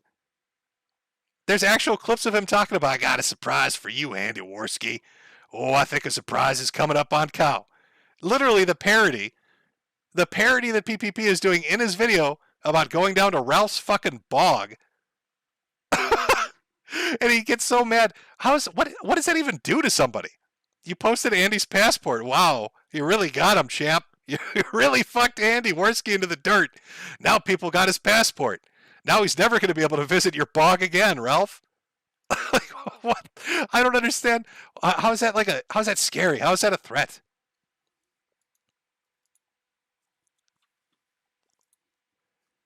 Let me ask chat here. I'll pull this up here.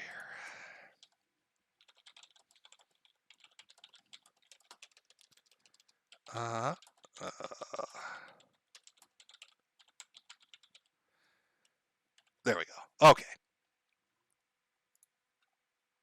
If it does it, there's always this fucking delay when you do a poll. I will ask you, chat, before we move on from this. I just wanted to share the fact that Ralph got so mad he wanted to own Andy by posting a passport. It's just the dumbest fucking shit I've ever heard of.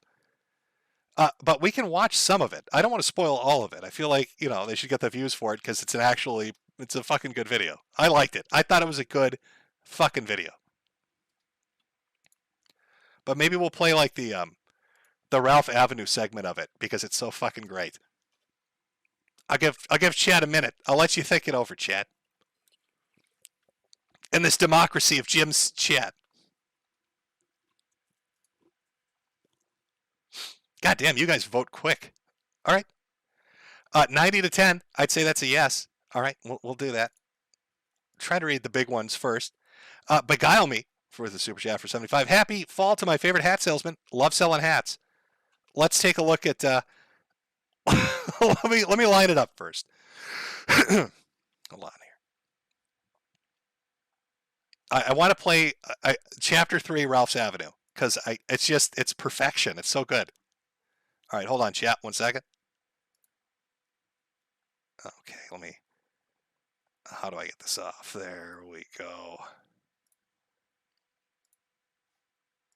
Is that full screen enough? I think that's good enough. Let's watch a little bit. This is a documentary. You can find it up on the Daka channel from the Keno Casino Boys. It's Andy and PPP taking a trip down to the bog that Ethan Ralph owns in fucking Louisiana or wherever it is. However, they have to stop at a particularly weird place they find called Ralph's Avenue.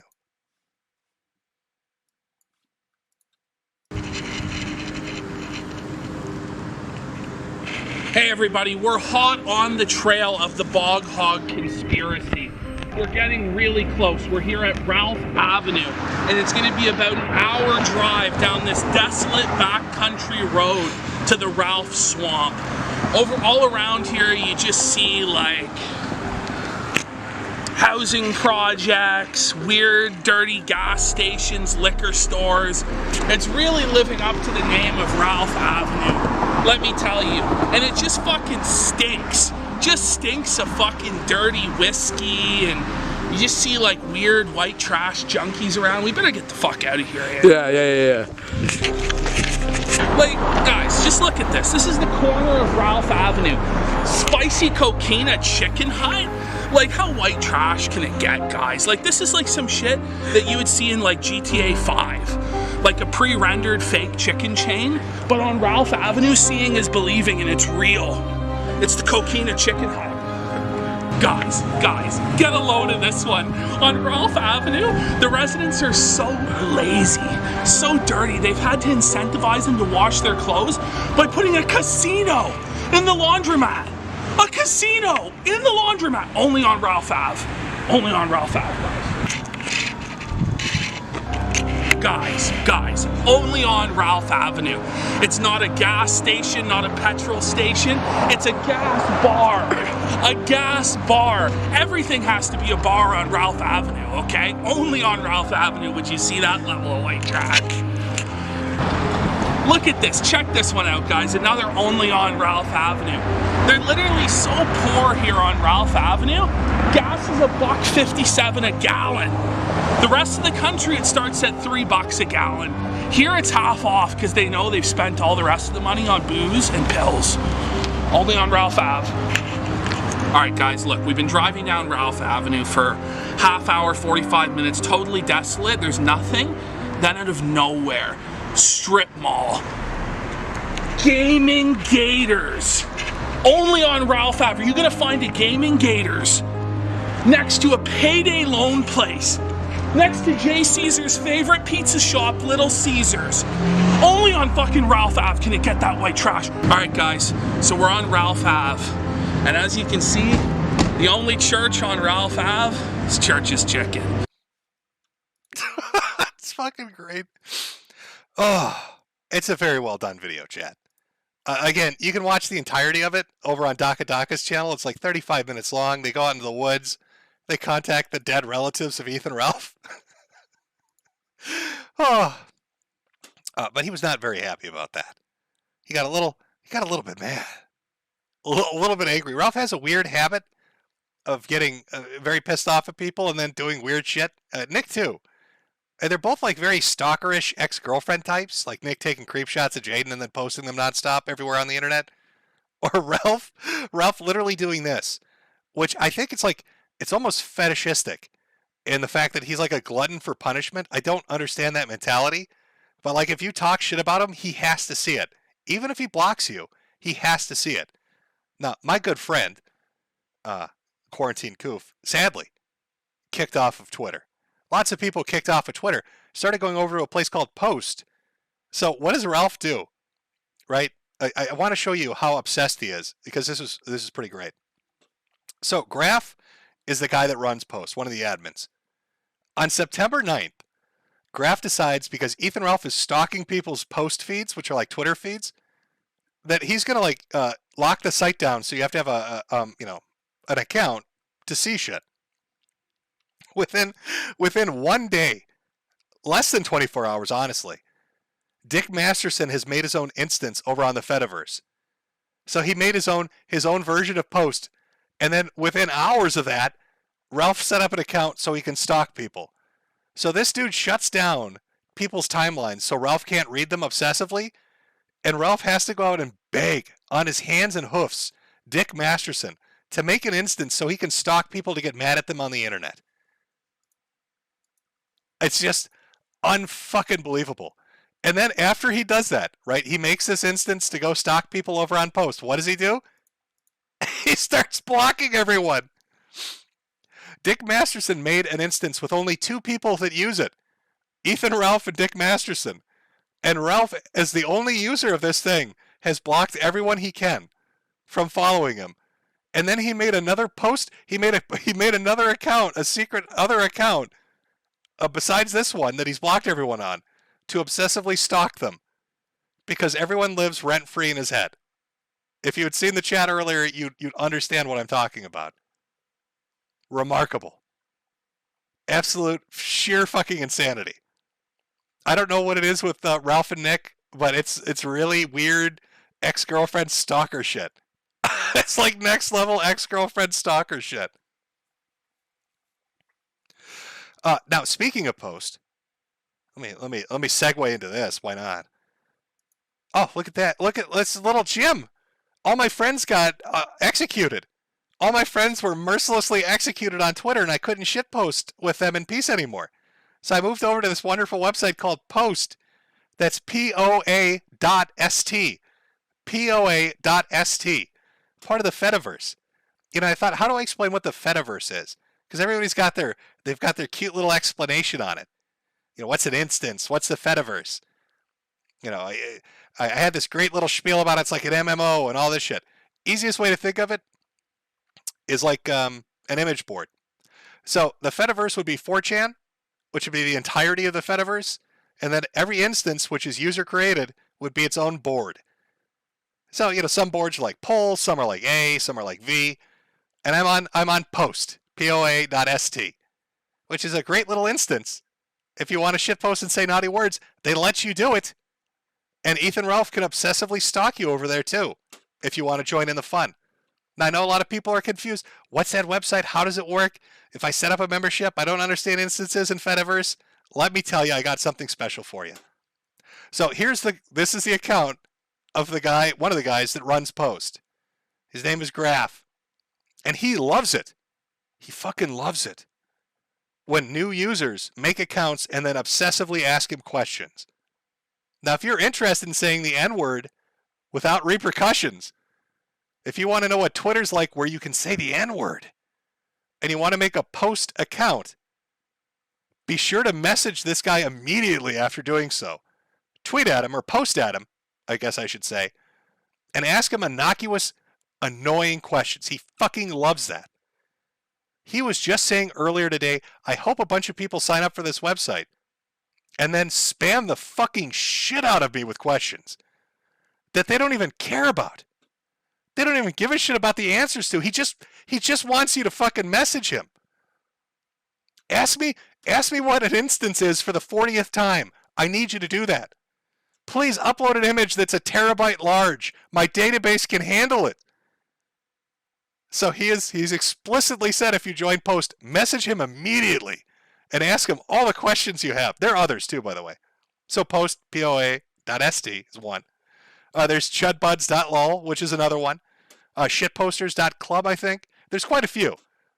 You want to find the one that really suits you. It's like your own personalized Twitter, but you can still yell at other people on other instances. It's pretty great.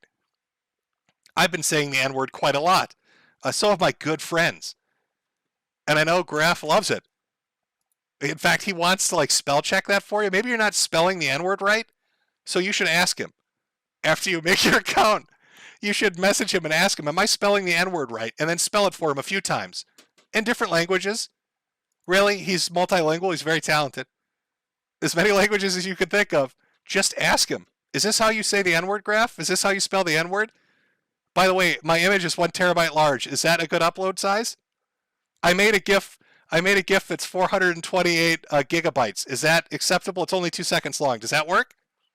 Is that good? I made a GIF that's 428 gigabytes large, Graph, and it spells the N-word. Is it doing it correctly? If I figured this out? But no, I've been having fun over there. It's actually nice to be able to use social media and say just stupid shit again. It's been good. I'm a good boy, though. See Moshi Moshi. Wink wink, nudge nudge. Lots of good friends over there. Lots of A-hogs. You got all the American First people seething and pissing in their litter boxes, like Ethan. because they're stuck on Dick Masterson's version, which has 2 users. And really, it's Ethan Ralph's holler box. That's what he should have called it. Dick, instead of calling it Spurg City, you should have called it the holler box. That's all it is. Dick got bullied off of it, so he doesn't use it anymore. So it really is just Ralph now. It's literally Ralph screaming at people behind a block button on his own instance, as everybody just mercilessly shits on him, and of course runs over to ask Graf technical questions about those gigabyte-sized GIFs spelling the N-word.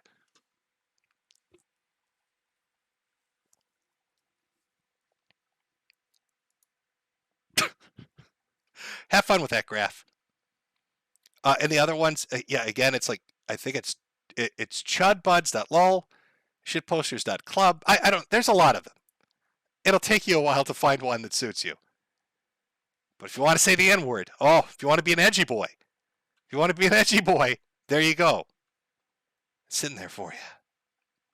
What was it? We had a little more here. I mean, this feels like an every month thing, but why not? So once again, more people in America First have been arrested. Isn't it interesting, Chad, that after Baked Alaska signed his federal plea deal with the government for January 6th, that all these people that are connected to America First in some way or some form are all getting arrested one after the other? We have the newest group, which is a group of 5 people. Here's Nick Fuentes' commentary on this. This is his response to their arrest. Contrary to what has been reported, these 5 were arrested in connection to J6 are not Groypers. He starts listing their names and calling them Jewish Wignats, which how are you a Jewish Wignat? How does that work? Is that like a Laura Loomer thing? I remember she used to go around telling everybody she was Jewish, but wanted to have Aryan Jew babies. But if that was the case, Nick wouldn't have a problem with it because he endorsed her run for office. So I don't know. And here's Nick again. It's regrettable that they've been caught up in the DOJ dragnet for January 6th, but I am not, nor do I wish to be associated with these losers. Just to give everybody a quick reminder here of, how it's been going for like the last month and a half to 2 months of people nonstop getting arrested who are connected to Nick Fuentes after Baked Alaska signed that fucking plea deal. Let's take a look here. Well, there was a San Antonio teen, Latino Zoomer, who threatened to do a shooting spree at Turning Point and also got arrested for child pornography.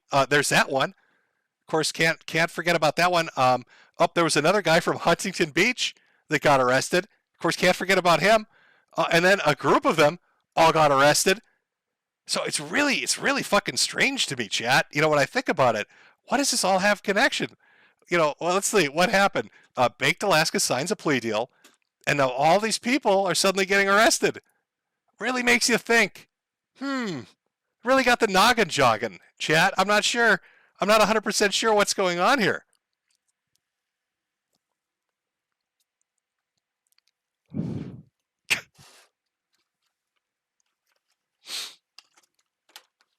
So that would be, let's see, 1, 2, 3, 4, 5, 6, 7 people? 7 people in, I think, 3 months? Ever since Bake turned that phone over. Ever since he gave that information up. Now, he swears. I also find it funny that Baked literally went to January 6th because he thought the election was rigged and he didn't trust the government. Will then turn around and say the government said I haven't snitched on anybody. Kind of a mixed message, Baked. If you're telling people you don't trust, if you're telling me the government rigged an election and that they're all in on it together and it's a conspiracy, why would you then expect me to trust the government when they said you're not a snitch? I got a bit of a headache, a thinking headache, Baked. What the puzzle pieces, if I try to put them together, multiple people all getting arrested for multiple things, but all somehow connected to your group and have been to events with you guys, all after you turned your phone in and signed a plea deal? Oh, my head hurts a little bit. I don't know. I don't know, chat. Would that mean he's a glow-in-the-dark agent? I'm not sure, chat. All I'm going to say is this. I would not be surprised at all if in the next month more, Groypers get arrested. And, of course, Nick will release statements saying, I've never met these people. Nick said, I don't know who Latino Zoomer is.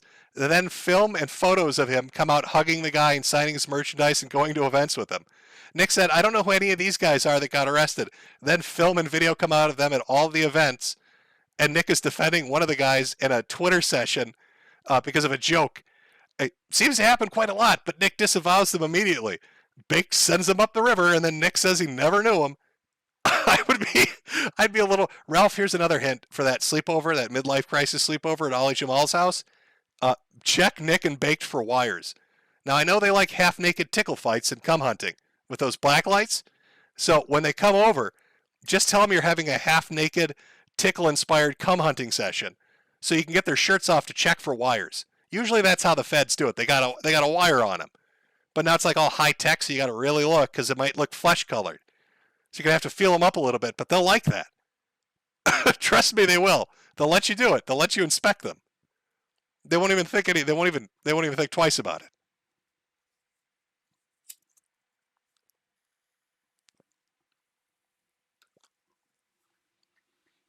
Yeah, I mean, I suppose, chat, I could talk for 1 second.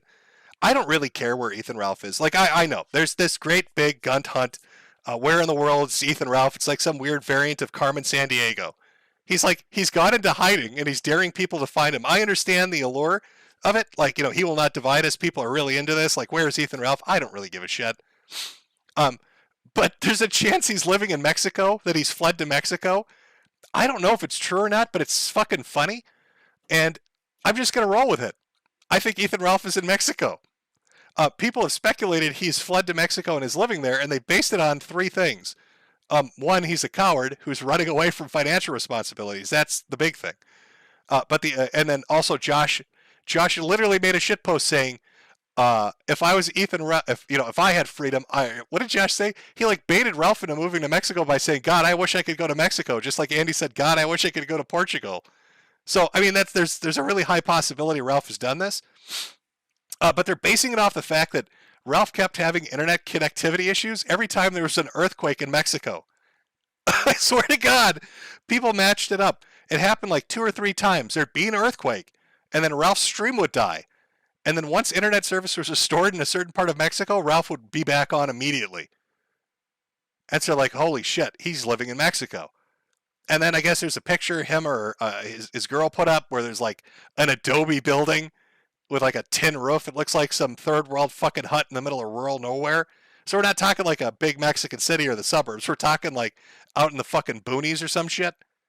I love the idea that Ethan Ralph, who doesn't speak a lick of Spanish, is living out in the boonies in Mexico, assaulted nonstop by earthquakes, and probably running for his life from the cartels because they want him as like a sideshow exhibit. Like, look at this guy. He's got 2 stomachs and 4 tits.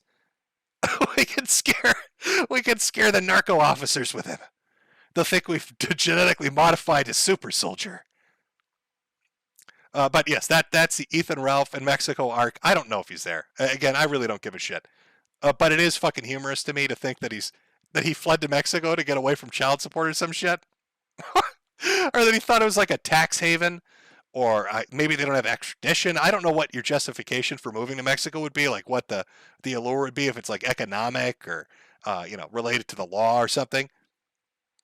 But just if they're right, if their speculation is right, anytime there's an earthquake in Mexico, Ethan Ralph will not be able to stream. That's the only way they can confirm it. He's going to have to buy like a satellite uplink phone to fuck with people to convince them that he's not down there anymore.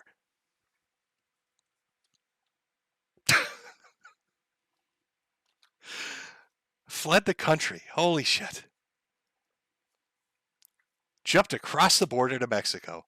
Oh, there was a previous kill stream too, where he had like some weird shit in his search history, like U.S. Embassy and applying for citizenship in Mexico or something. So people are like piecing this together. This Carmen Sandiego like inspired hunt of where the fuck in the world is Ethan Ralph. They've landed on the glorious country of Mexico for now.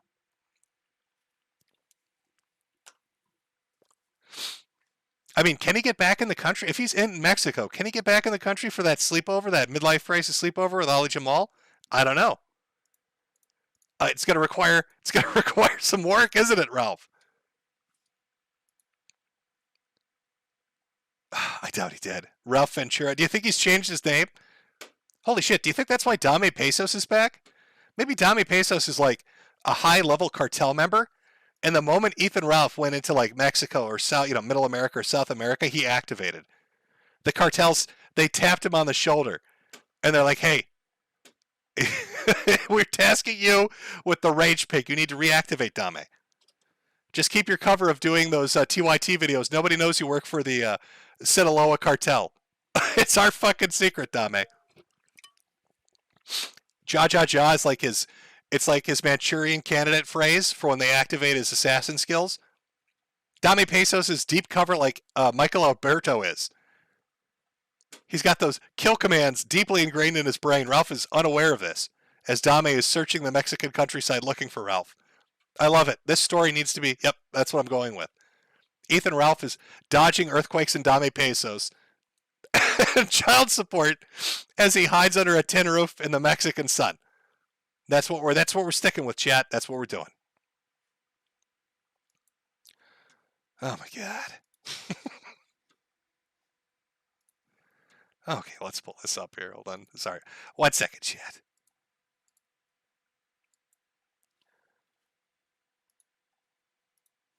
Okay, there we go. Oh, my little chuts. All right. So, like I said, we will do our Acerthorn, our Fat Guys Sue People stream, because it's more than just Acerthorn now. It's a second psychopath. Our Fat Guys on YouTube Sue Everyone stream on Odyssey, October 8th at noon. If it's a complete shit show and a disaster, we gave it a shot. Again, hopefully, it'll work. Because when I streamed with Josh, and there are like 5,000 watching, it was okay. Some people had issues, but not everybody. I mean, it seemed to work okay. And the replay was up, and there was no issues with that. We'll see how it goes. We'll give it a shot. October 8th at noon on Odyssey. I will post it on the community tab so you can go take a look. We'll go with that and see how it works. Hopefully it works out well. I'm not 100% sure. Aside from that, again, if you sign up over at Post, make sure to just spam messages at Graph, asking him all about the N-word and how to spell it. He loves it. I'm sure he'll love it. Also, other people will be able to help you out with other instances and recommendations if you're looking for something different. It's really a customize your own shit kind of vibe. I've been using it for a few weeks, so I'm not 100% familiar, but it works for me. I haven't really had any issues. Except for uploading terabytes of dolphin porn. Seem to fuck their database up a little bit. But you live and you learn, chat. You live and you learn. So with that, hopefully we don't all die in a fucking nuclear apocalypse. I don't think we're going to. Listen, I think the UN and NATO are going to come out with a binding resolution.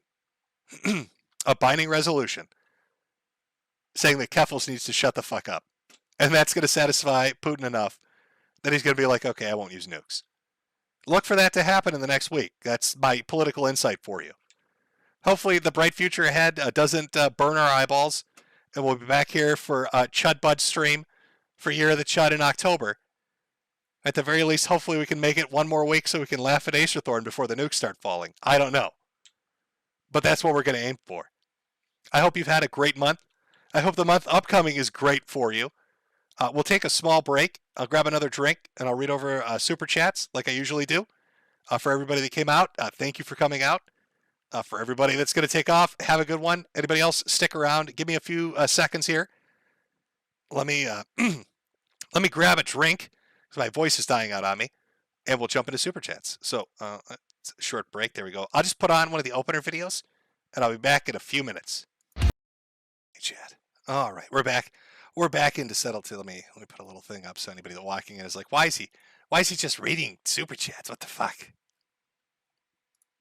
All right, let me just give me a second to scroll through the worst system YouTube's ever made when you try to read shit.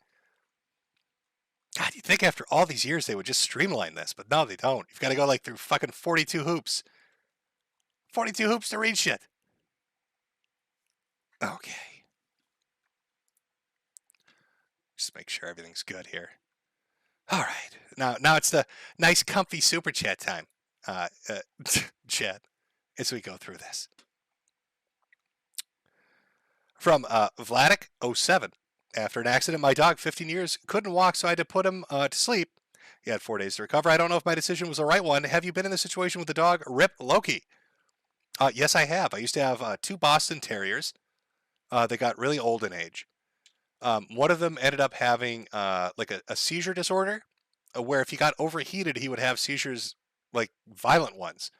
The problem was he used to go under furniture, and so he'd get overheated all the time. There was one time that I had to lift a bed up with my shoulder, like the entire thing, the frame and all, so I could get him out from under it. Because otherwise he was going to hit his head against like the metal underpinnings or whatever they'd be called. I fucked my shoulder up really bad on that one. And at the same time this was going on, because he got older in age and developed this, the female dog ended up getting like an eye disorder where she wasn't producing tears. So I had to put drops in and ointments in for quite some time. But it just got to the point where they got so sick and so old that I had to put them down, which is really hard if you're a pet owner. I'm sure it's the same if you're a cat, if you've got cats. But yes, I've been in that situation, and it sucks. From Laparty, Chud Buds Rise Up. From Nut Busta, every physical confrontation with men ended with Ralph rolling on the floor, once by Digibro and his friends, while they screamed about the power of friendship. That's why he goes after their wives. Yep, Ralph likes to go after people's wives because he's afraid to go after them. From Evil Bunny, I think I read this one, but Bunny Buddy Seg Money as promised. From Half Chubbin' It, days off after 7 night shifts, and we get a year of the Chud stream. Can we get a motherfucking RRU in the chat? Year of the Chud continues to go strong. From Jocko Johnson, time for my monthly shekel donation to the True and Honest Weatherman. Like you said before, laughing at tyrants diminishes their power, so thank you for continuing to put them in their place, Jim. From James Smith, is it possible to put winter hats on the store? What do you mean by like winter hats? You mean like a snow-themed hats, literal winter hats? Or I'm not sure. I guess I don't know what you're asking for. Do you want like snowflakes or snowmen or something like Christmas themed maybe? I could try to think something up. I've seen the creativity I put into it, so I don't know what you're going to get. But I'll take a look into it. I said I'd do the little Swatty Squad stuff, and it took me like 2 months to remember to do it. But there you go again. It's up on the store. It's available. If you're interested, there you are. So maybe, possibly, I'll look into it. From Laughing My Fucking Ass Off, Schwarz, nice new intro, Shutter.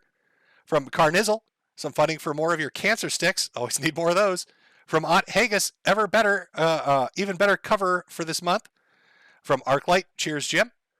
William J. Nothingburger Esquire. Jim, have you seen the KAP video on you? I've tried watching it, but I think it gave the same cancer you're dying from. Love the streams. Ralph's self-destruction has been highly entertaining.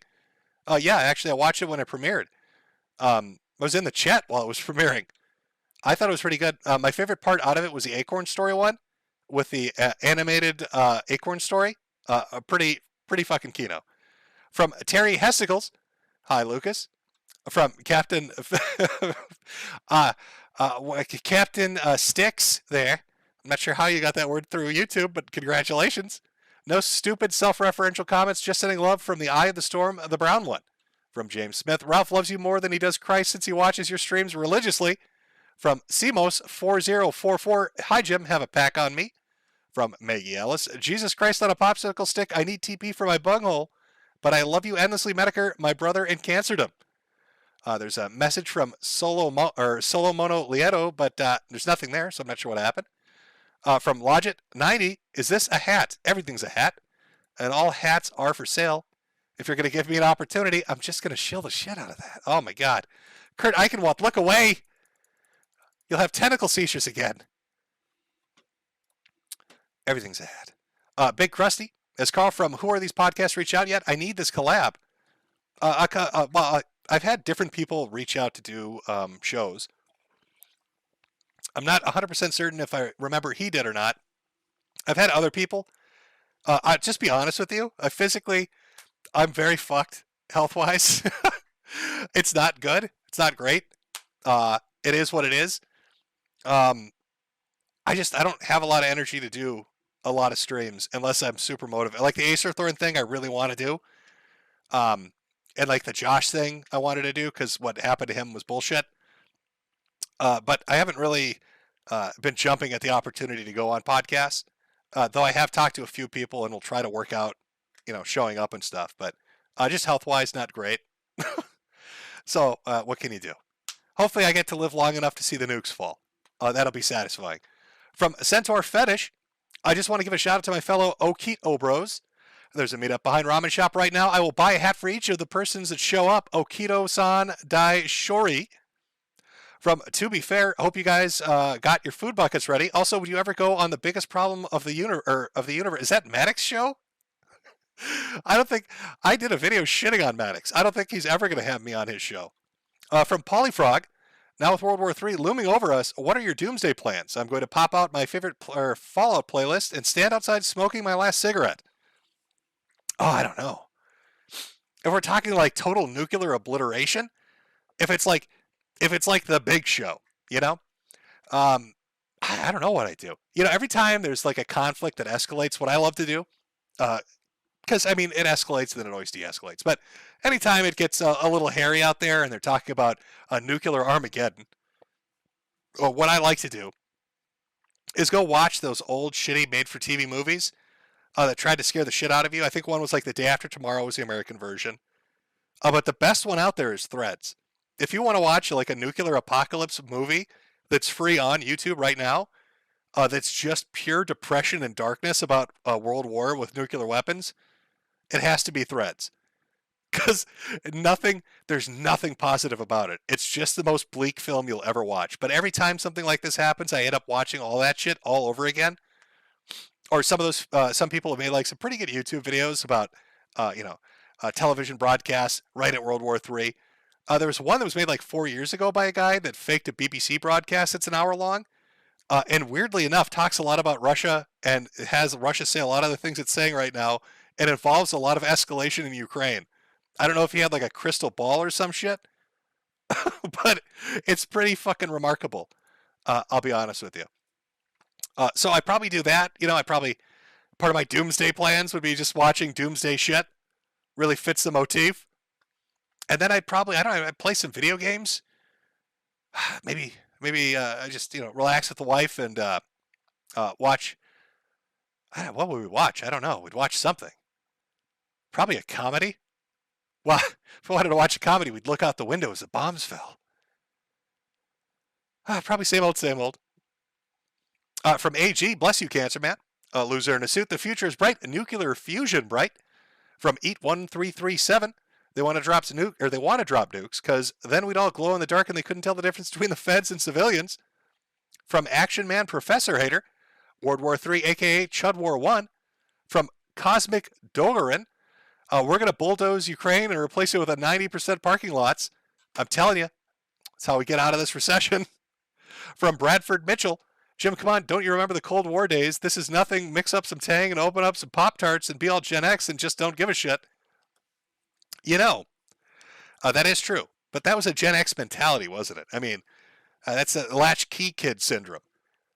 Gen X is so used to being neglected that they just tuned everything out. So when they're like, oh, it's a Cold War, man. Everybody's going to fucking die. They're putting on their Zumbas and so, they didn't give a fuck. Listen to some MC Hammer or something. Enjoying some delicious. Whatever happened to Tang? Does that even exist anymore? The astronaut drink, right? The powdered shit?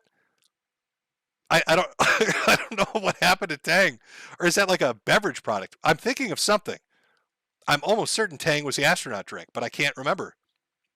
From Pasmic, Jim, you glorious Irish weed, thank you for doing the Ballad of Mr. Metokur Part 1 with Kill All Pedos. Absolutely glorious. Sorry that your uncle turned out to be such a degenerate. Can't wait to see Part 2. Well, thank you very much.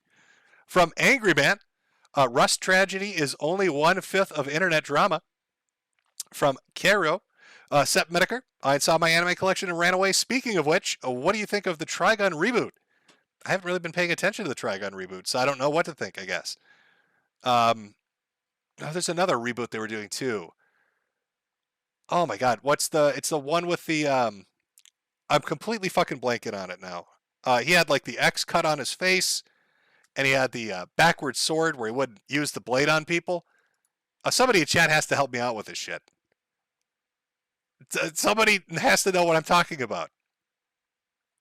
I see in chat too. Tang exists. Good to know.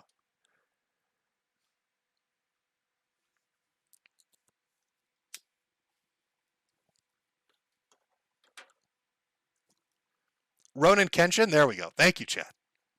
I knew somebody would pull it. From Legato Madi. Give me Walmart or give me death. We had it too good with 24-hour super Walmarts. If you show around closing and the employees are lying and saying we're closed, just say you work there and they'll let you in every time. From Project Noble, we're all going to glow in the dark, more than likely. From Castle's Keep, thoughts on the upcoming Evil Dead Rise movie. I'm completely unaware of it, though I did see like a trailer for, what was it, Hellraiser, which does have me partially interested, so hopefully it's not a complete shit show. From Thick Cheney, thanks for the years of entertainment. Have a pack of smokes on me, Daddy Jim. From Hiroshima, where's the trucker hats, Jimbo? Fuck, I knew I forgot something. I will work on those. From Not YALC, still waiting on that Nigerian scammer stream you promised back on Streamy. Could you give a shout out to my friend Sneed? Well, I don't think we're getting the Nigerian scammer stream. Streamy's been dead for about 5 years. That's where your stream is. From Joseph Oglethorpe, that stream you did with Josh was great. Love you, Jim. From Sus, can you do a Metokur clock on the store? I believe I saw this one already. Yeah, let me get that Metokur clock made. I'm sure everybody's waiting for that one. Maybe every time it strikes midnight, I'll have it in Haberman's voice say Duder, or talk about being the Juggalo King. I'll have the entire Duder song of Haberman play at different, like a different line or chorus every position on the clock. Make it very musical. From Blade 2.0, my tard mailman delivered my hat to the wrong house. Now some lucky future chud bud has a new nice hat. Oh, well, time to order another. From Bloodroot. How weird is that?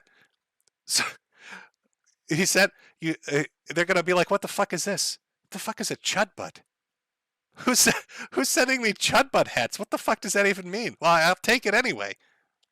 From Bloodroot Bane, do you like anime? Well, yes, I do. Arias Raffical, admit it, you always wanted to go out with a nuclear bang. Meth beer.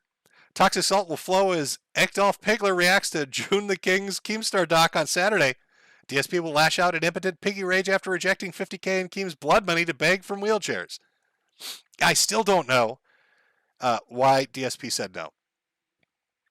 Did he not want to be associated with Wings and the others? Was it Wings boogieing him? But 50K is 50K. And DSP seems like he needs the fucking money. I still don't know why he would turn that down. From Al Lunar, would it be possible for you to sing Happy Birthday for the birthday boy Tommy C today, Jibbo? It sure would mean a real lot to him. My voice is fucked already. There's no way I'm getting through the Happy Birthday song. Though, Happy Birthday, Tommy C. There you go. From Viscerin, I spent more on the super chat than Nathan Wassels ever did on his daughter. For the ghost, not the cam. Hey, Jim, big flan. Would you consider doing an interview with Red Pill Gang TV? He's like Nick Fuentes if Nick was smart and not a fac. That's how you spelled it. I've watched Red Pill, and I've watched Jaden. I watched most of the a-hogging content out there is pretty entertaining. A good way to kill some time. From some Figut, who smells it like the A and the E as you would an ether. Noel's refusal to give up is something everyone should emulate. Another one from Ronaldo Trinoli for 2, but there's no message on that one. The Rage Pig, it's not true. From some again, Nick's been wanting to oust Ralph going as far back as those leaked Telegram posts in January. It'd be funny if this is true. I get the feeling he's probably had enough, but we'll see. From Zixren, Zixzen, how do I say your name? Because I'm butchering it. Thanks for the years of entertainment, Jimbo. From Frostback, thanks for the years of laughing at speds, feds, and people off their meds. Have some smokes on me, Jimbo. Thank you. Nut Busta, hey, Ralph, look.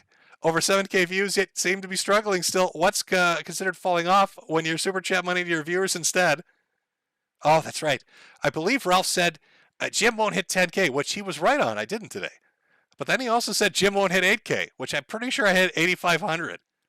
You know, Ralph, 8,500 I think is more than Fuentes plus your entire streaming platform combined.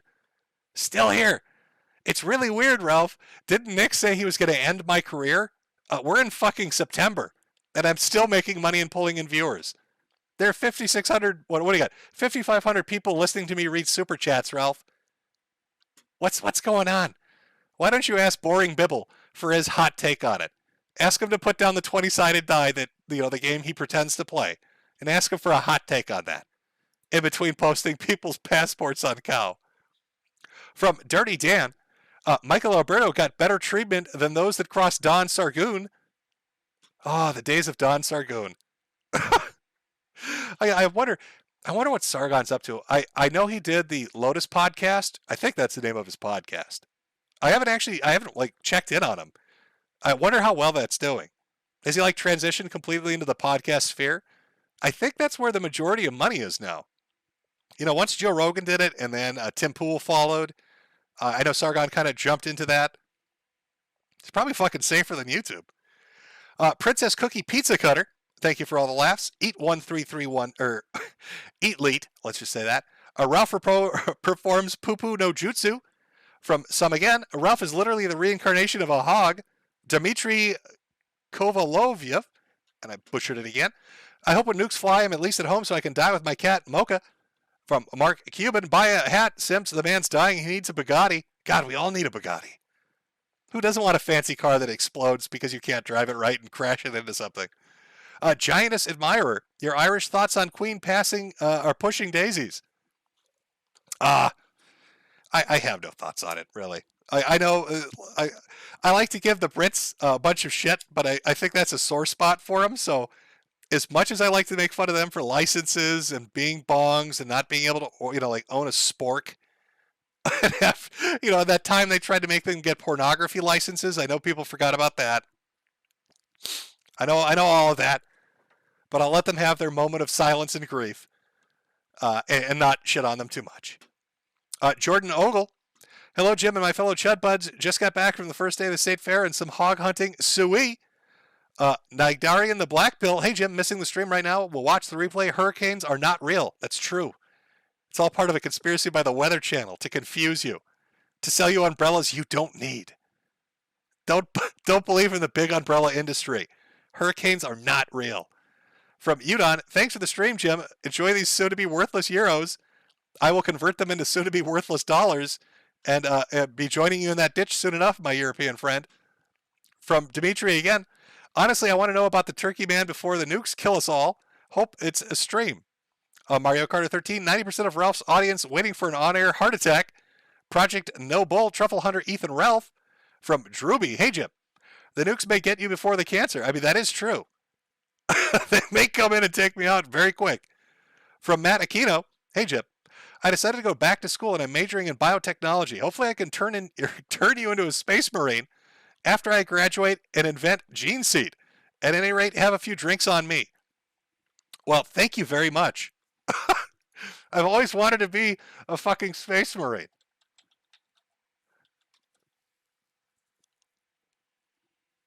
I'm trying to not lose my place here. Oh, where is it?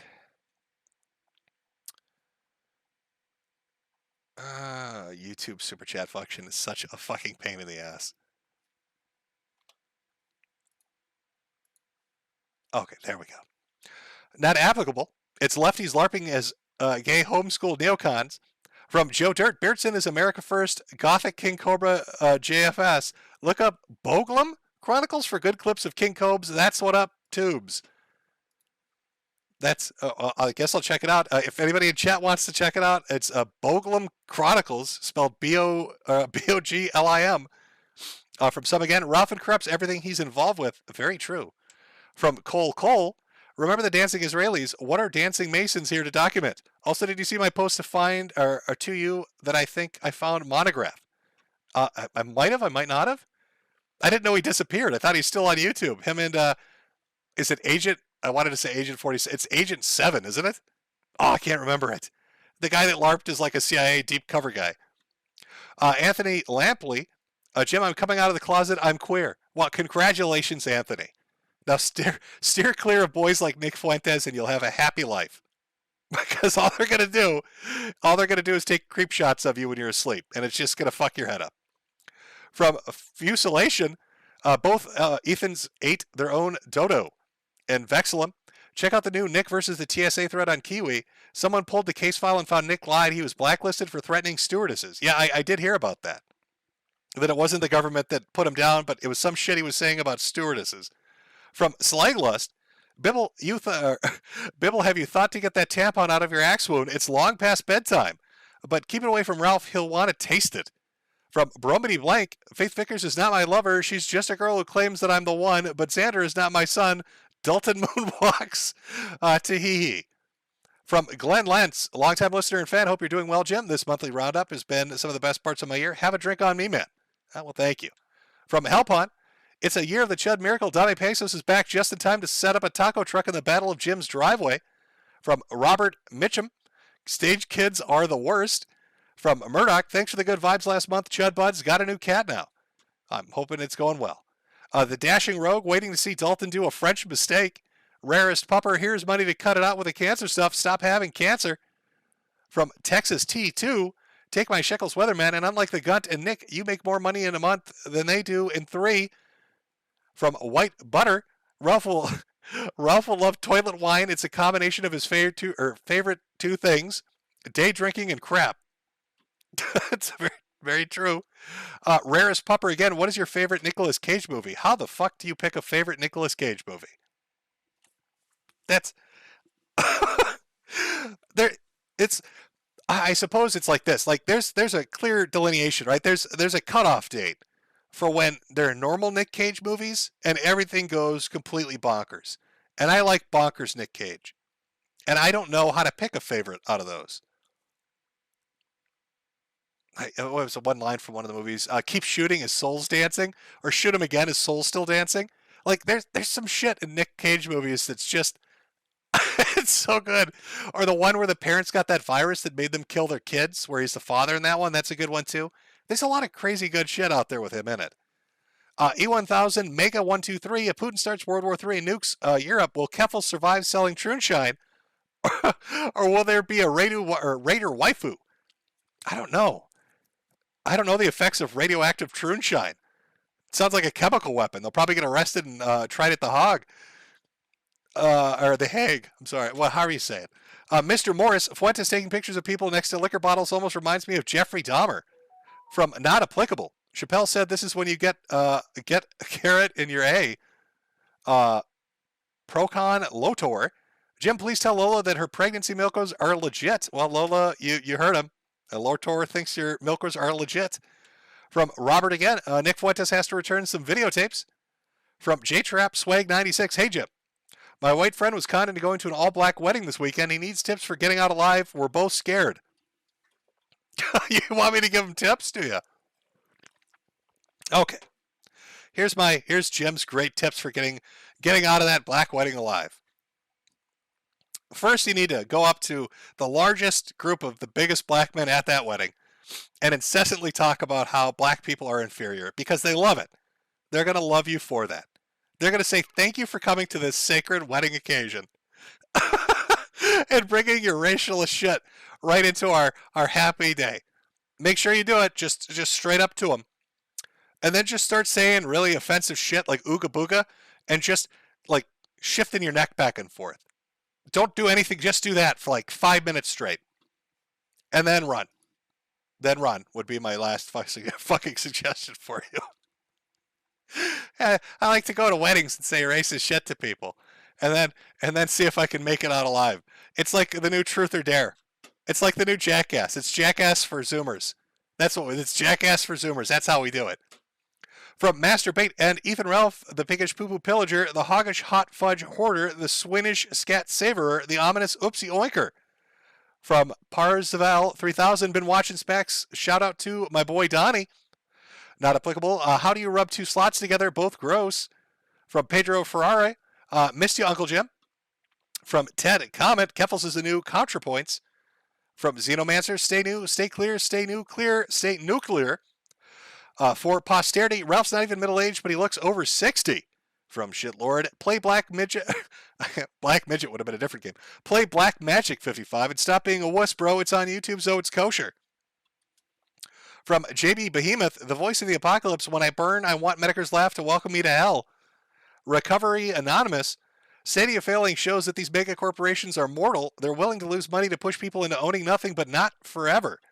From JITCY9107, been watching since high school back on 2014 and 15, 23 now. Really love your work, man. You got me through work delivering at FedEx this year. Also, have you considered a stream with Sam Hyde? Sam Hyde does not know who I am. I won't be streaming with Sam Hyde. Like I said earlier, too, my health has kind of taken a turn, so I don't think I'll be doing a lot of like guesting on streams. The Rickster Dickster. Have you ever played Dark Cloud on the PS2? Good game. Yes, I have. From Phi Shoto. I showed a work friend how the sausage is made video. He said it gave him nightmares. Good job, Daddy Jim. It's a fantastic video. That's pure accurate facts. I love that video. Shitlord, change the 5 to S's. From Miracle Echo or Miracle Chow, please play Ram Ranch in honor of Nick. From White Void 404, my day was pretty bad. Getting shoot now that Daddy Jim is here. My day is better. Let me try reading that again. My brain malfunctioned for a moment. My day was bad. Getting shot now that Daddy Jim is here. My day is now better. Are you telling me you're being shot at? I don't know what you're telling. Are you like on the front lines and in Russia? Did you enjoy my little spiel about the international politics? It made you relax a little? Thunder Chunky. Tell Bad Nuts he's a bad mother. Sup. Parker Z. That's why the Wii U is the superior console. CJ Man 2112. Haha, Metokur, you and your followers are just jealous of me and my party wife. Last night I gave her a sombrero special and was muy caliente. From Blake Diamond Archives, Lord Gibbons continues to reign over all others. Steam sales are supreme. I mean, you can't beat a Steam sale. Like, the discounts you get are just fucking ridiculous sometimes. From Payne, say Payne is a great... okay. Payne is great at Dota, and Spiffy is a trash mid. Thanks in advance, Jim. The Vile Delinquent. They're going to massacre Silent Hill even more. They're even going to make a remake Silent Hill 2. Why does Konami hate us, Jim? I don't know. They're angry they're not making easy pachinko money anymore, so now they're coming for your memories. From Dirty Dan, I think that 1K that I spent on the PS5 was great for a PS4 emulator. Very true. CJ Man once more. A shout out to Kito's Casino for carrying the shrine of Ralph's mother. They left her pills there and called her Ghost and Uber for her dialysis. From Razor987, shout out to Todd, Sweet Little Lies Howard, and Austin Catboy Destroyer Florida Man. Parker Z, have you seen the people making... Oh, no, I've read that one. From Zenich, here's your monthly tithe, my good sir. Praise the Chudbuds and House Jim. Oh, and no cat boys allowed. From Tux loves you, dude. You ever touch grass and it felt so good you came? I mean, I did take a week off and spent most of the time just touching grass. It's a great experience. Secularis, PC is the only way to play games with dignity now. Love playing my cracked retail version of AC Revelations. Very cool, Ubisoft. Thank you. John T. Savage. Metokur Gaming Channel, when reviews and streams with Metokur would be based? No, they wouldn't. They'd be shit. I can tell you what games I like to play, which are mostly boomer shooters. And like occasionally like a throwback. What am I playing right now? I'm playing something on the 3DS, actually. What is the name of this? I don't fuck it up. Etrian Odyssey 2, Untold Fafnir Night. There's not a lot of games out there that let you be a cartographer for whatever reason it is, but I like being able to make my own maps. I don't know, that's just the autism in me. For some people, it's toy trains. For other people, like Michael Alberto, it's Legos. For me, it's making RPG maps of little dungeons. I don't know why that function in this stupid game series is so addictive to me, but I love it. From Common, how likely do you think that Final Fantasy 16 will be a cross-gen game? I think they're trying to make it not a cross-gen game, so I don't know. But I wouldn't be surprised if they go back on it. From Demonization Animation, you knocked it out of the park when you brought up Xbox One. It's amazing how much things have changed in a short amount of time. Yeah, it is crazy. Rando number 9, The Wolf Among Who? Giannis Admirer, the Mario Brothers movie will be a musical. Thoughts? That sounds horrible. Are you fucking with me? Chat, is the Mario Brother movie actually going to be a fucking musical? I have to wait. There's obviously a delay. Please tell me it's not a musical. Is it actually a fucking musical?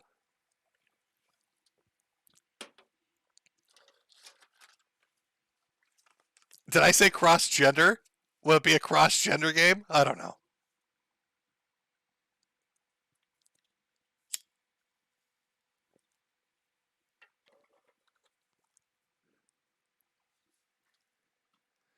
I don't know if chat's reacted to cross-gender games, or which would be a totally new fucking category, or if they're reacting to the musical part of the Mario Brothers movie. So is So Long Gay Bowser going to be like the finale? It's confirmed? Oh god, that sounds awful. Even as like a jokey concept, that sounds awful. Is that why we haven't seen anything of this yet? Are they just going to drop it on us like a nuke? Ugh. From Felden's Party Palace, just got my hat and my deadbeat dad mug. Love them. Thank you, sir, for all your hard work. From Brian Shields, I own 52 games on my PS5. I love it. Sony Sisters Unite. Of course, I haven't touched it since getting my Steam Deck 4 weeks ago. I like the fucking Steam Deck. Okay, so truthfully, I haven't been playing, like, I've been playing Binding of Isaac. You spend all this money on a Steam Deck, and then I'm playing fucking Binding of Isaac. But I've migrated away from that into other things. But it's very comfortable. It's not super heavy. Very comfortable, nice, comfy fucking handheld. I like it. Rando number 9 again. Mr. Obtruse is not straight. Don't let him lie to you all. From HP Lefty, the fighting game scene is still cucked to Sony for some reason. 10 times the player pool on PS4, but the games look and play better on PC. I mean, that's always how it's been. Like if you try to play like any kind of fighting game, really, even the really popular ones on PC, you're always going to have a limited pool, and it always seems like it's between 2,000 to 4,000 people if you're lucky, and then it drops down to maybe 1,000, and then it sits at 1,000 for years. From MLF 577, hey Metokur, did you play Warcraft and Starcraft way back in '98? And if so, what was your BattleNet name?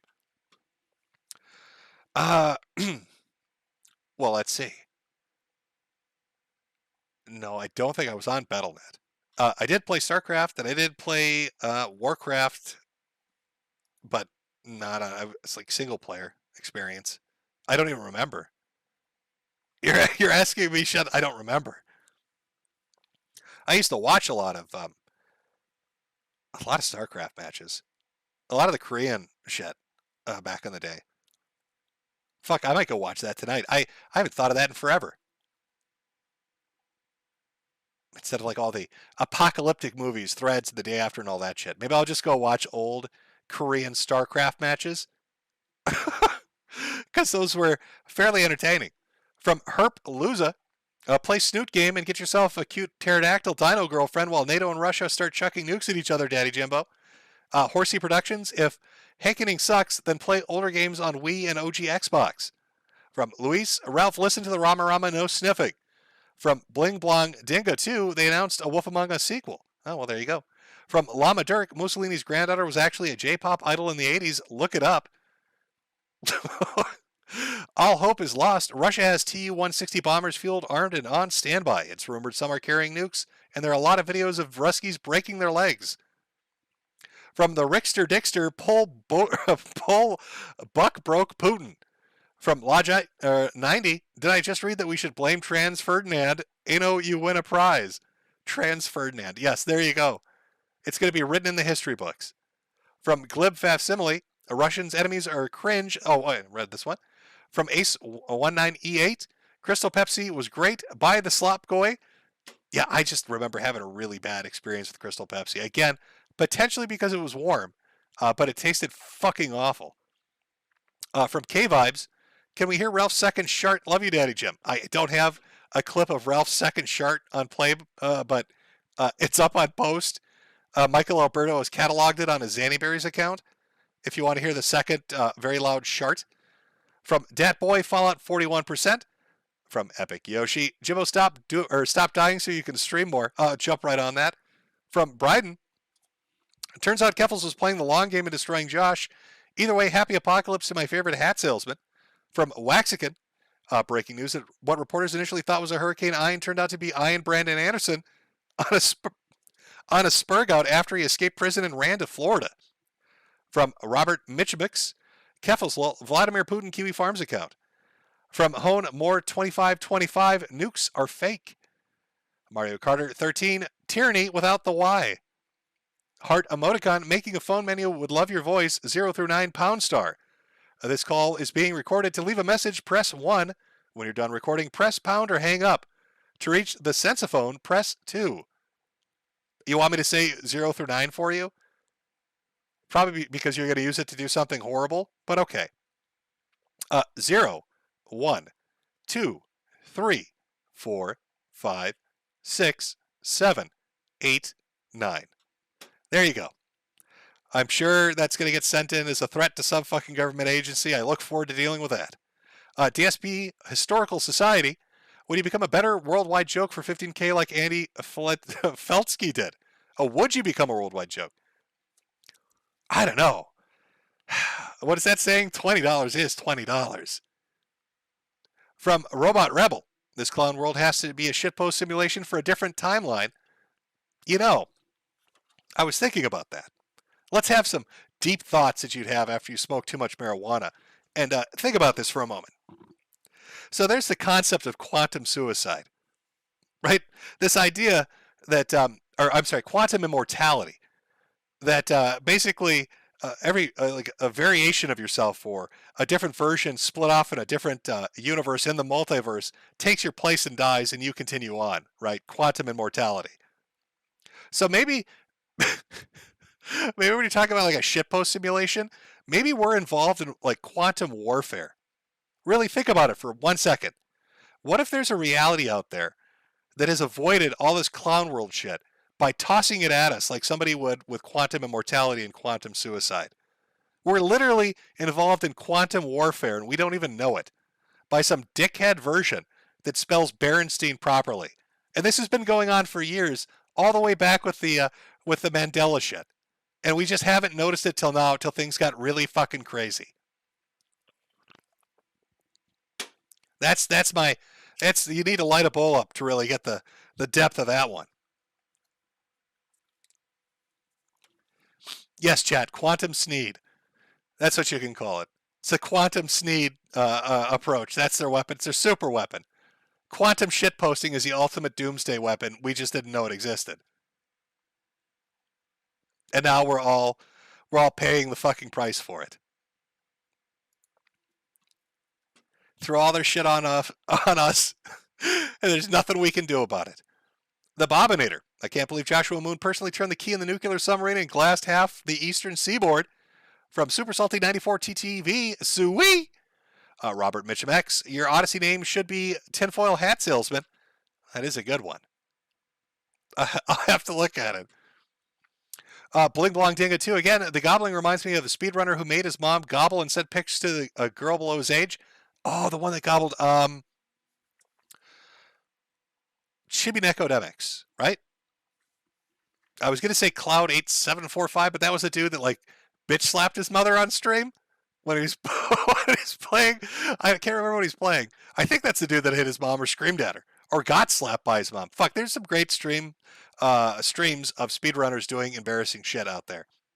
Azrael Dark Hour Internet Stream Sanity from Blue Wizard. Dump your chat with Josh during your chat. Oh, that was a Ted Kaczynski one. From Nick Cork Adilis. Honestly tired of web drama. Prefer political talk. Well, I hope you enjoyed the politics we went over. From Grocery Store, the best video game to come out recently was Cyberpunk Edge Runners, and it was an anime. From Robert Mitchum again, Kiwi Farms Forever. From Beguile Me, happy fall to my favorite hat salesman. From Waxigan, last week, Ricada talked about Ashley Bloomer, running for school board in your hometown. She says that parents should not be involved in children's education. Have you heard about this, and what are your thoughts if you did? Well, one, I don't even know who that is. Two, I'm unaware this has even happened. Oh, there was news coverage, and I was unaware of it. Of course parents should be involved in their child's education. Half the problem with the fucking world is parents aren't involved enough with really anything. From their kids' education to their day-to-day fucking lives, to their hobbies or interests or their worries. We've made a society where we've let technology take the place of a parent. We've offloaded our empathy and anger and parenting altogether on what's right and wrong and good and bad and just let screens take over. Much easier to stick an iPad in a kid's hand and walk away than put in a few hours to figure out what the fuck is going on. So I'd say that's a bad opinion, that parents should not be involved in their child's education. I think they should be involved. Miracle Chow, Kiwi Farms, the website that lived. Sabby, God bless Josh, and God bless the Enclave. Ralphie D, for your monthly support, would you prefer us? Would you prefer we use the YouTube Join or one of your merch store? Love you, Jim. Thanks for giving me something to look forward to every month. Whatever you want to do, man. I'm just here selling hats. I'm just a humble hat salesman. From Nick, shout out, Peppa for the Ralph Roastin' Bunny. Nick again, Peppa Pipkin, rabbit is the bog hog's natural predator. From Patio Furniture, Jim, I just made 400 from a fish rescue, so enjoy the fruits of my labor pulling an abandoned tank through used needles to get 6 fish. Fuck. From Dame Pesos, hello, it's me, Mr. Metokur. Welcome to my new show called The Kill Stream. It's the only show called The Kill Stream on YouTube and the most popular one on the internet. From Necro C, Jim, can you wish my very straight friend, Mr. Abstruse, a Merry Christmas? Merry Christmas, Mr. Abstruse. I'm probably butchering that. Brulio Cornjo, late, was writing a paper for my consumer behavior class. Love you, Jimbo. Please sell me more hats. You know, it'll be easy to find me in the nuclear apocalypse, I think, if we ever run into each other. Because I won't be able to pronounce anybody's names. I just butcher them fucking horribly. So if you run into a dude that's got like an armful of hats with exorbitant prices listed on them that can't pronounce your name to save his fucking life, that's probably me. So give me a cigarette as I walk away with my 28th degree burns from the nuclear apocalypse. From Random Dude, if members getting swatted down by the feds like flies, Alaska really doing an amazing job as a government informant. Yeah, he's really putting the work in. From Clark McCallis, hope your condition improves soon, Daddy Jim. From Walter Deadman, you know, Nick, it was sleeping photos of everyone arrested, probably on his cell phone too. I would not be surprised. From Pedro, gun showed up in cartel execution. Is there going to be like some international incident where we have like an AP article and they're talking about an overweight American that started a fight with a cartel at the bar or something? I kind of hope Ralph isn't in Mexico because he's going to get himself killed by one of those guys. Like it's not Portugal or America where it's like a fist fight with a pimp. Like they're crazy violent, man. it's the worst place you could have picked. Rick Zilla, Intercontinental Bog Hog. From Waxican, what do you think will fall out of Ralph when the children of Mexico play piñata with him? Empty Maker Mark bottles, shitty cheap cigars, and probably unuploaded sex tapes. From Eric the Red, Ralph's new name is El Gunto Jimenez Cristobal. It's me, the Lightbringer, should call it Two Guys Sui Everyone Stream. I like it, I'm stealing it. You've got your wish. From Michael, Jimbo, you mentioned you played hockey as a kid. Not surprising since you're from Minnesota. Morbidly curious, the position did you play? Forward, defense, or goalie? Also, Bibble's voice is the audio equivalent of ambient. It is the audio equivalent of ambient. Oh, I'm sorry, ambient. Dude, I played hockey when I was like super young. We're talking, I must have been, let's see, how old would I have been? This was after T-ball. I must have been like 7 or 8. And I played it for a very short time because I ended up getting fucking purpura. And that was the end of my little hockey career. And if I remember one of the doctors saying something to the effect of, oh, well, yeah, I mean, this for some reason shows up in boys that play hockey, which makes, to this day, no sense to me. I'm not sure how playing hockey and falling on your ass repeatedly would do that. But at least I learned to skate. At least I was out there zazzing it up. Maybe Dalton and I could do a musical number together. I could do it on ice, and he could do it on stage. And we could toss that giant, sassy candy cane back to each other.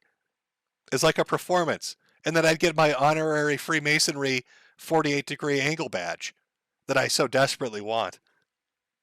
From Cloud404, did you see Keffel's DIY hormone website has been shut down? The owner left the internet and now claims they no longer have ties to Keffel's and took their creator code. I did see that they shut down and that they're trying to walk away from it. Yes, I have seen that happen.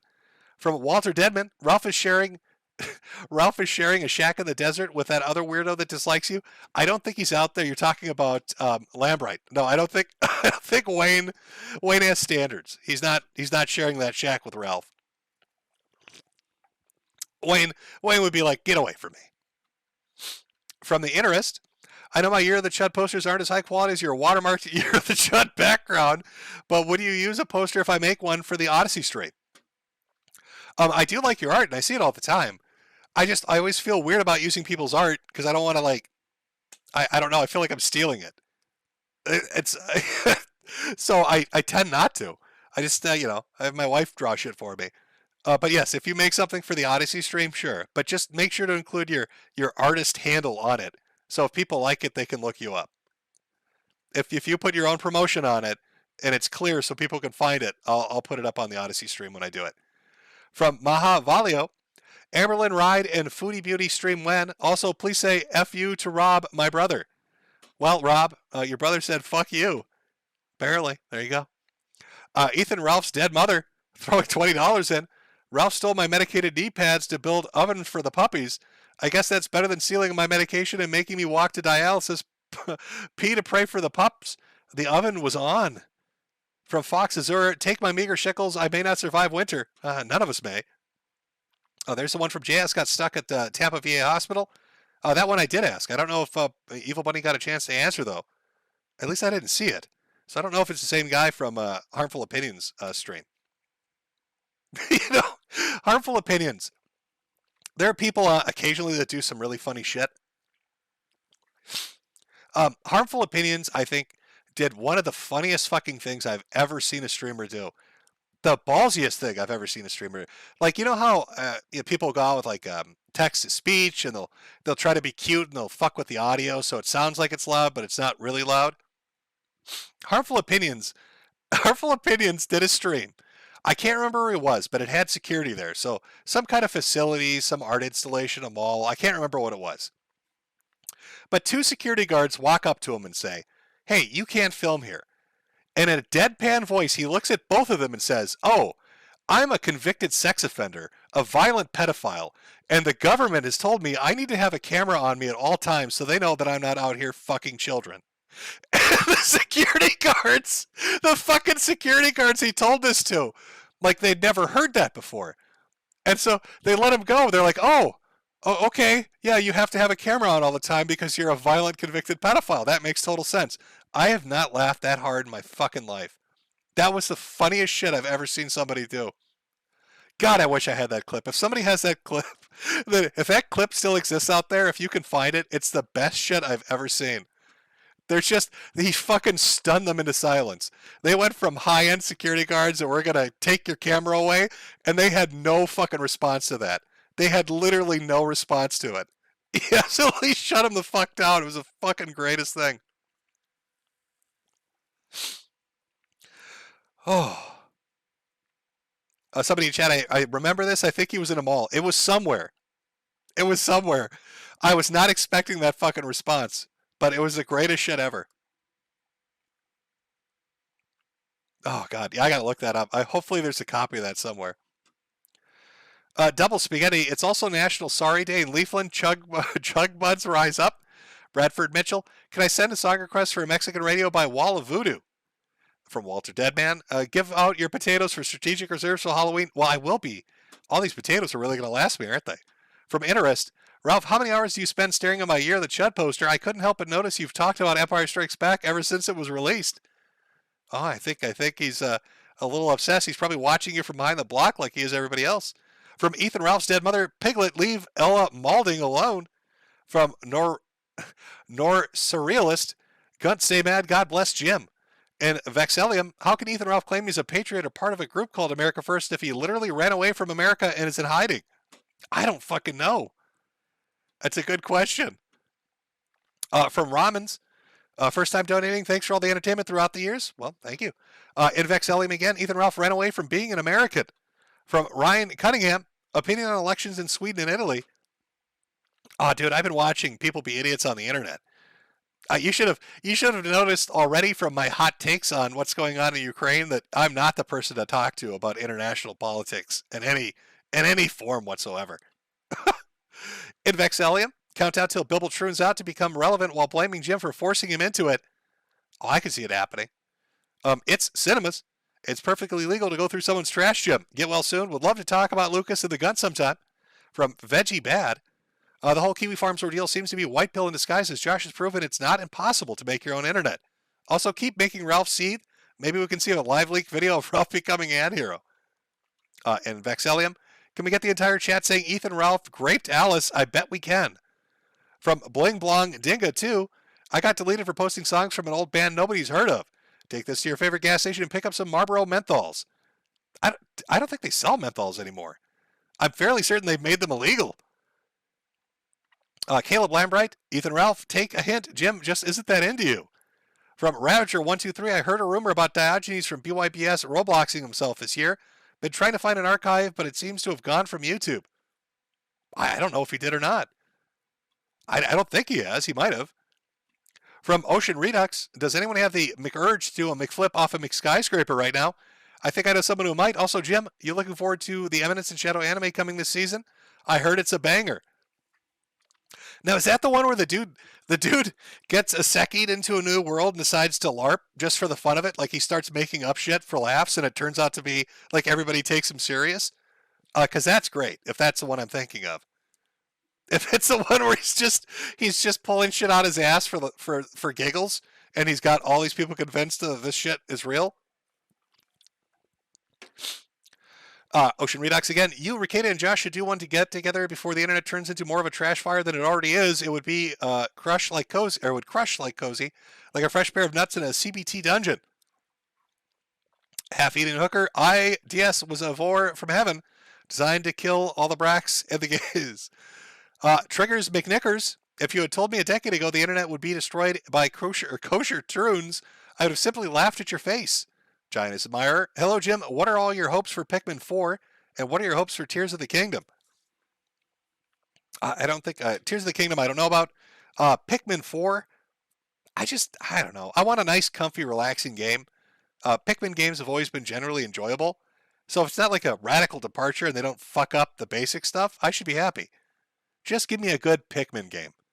A good, solid, experienced Pikmin game. That's all I want. Josh Sketch Show. Hope you've been good, Jim. My parents in Punta Gorda were hit badly by iron. Our yard trees are gone. The roof was peeled off, and my dad found a giant boar in our pole barn streaming on Cozy TV. Hopefully they stay safe. Tell them to use bottles of Maker Mark to lure it out. From Lord Oregon, the house always wins. From Rocks, Hurricane Ian doing serious damage. Huge earthquakes around the world. Huge volcano in New Zealand could erupt. Thanks for the memories, Jim. And have you seen Cyberpunk Edge Runners? No, I've not, but I've heard a lot of people talking about it. And from Connection Error, 3K and stream hasn't started. Ralph's hollering in Espanol right now. Okay. For some reason, it reversed itself there for a moment. All right. I'm getting close to being caught up on Super Chats here. Give me one moment. Again, the worst system that YouTube has ever fucking created. You would think that they would have this down pat, but no, they don't.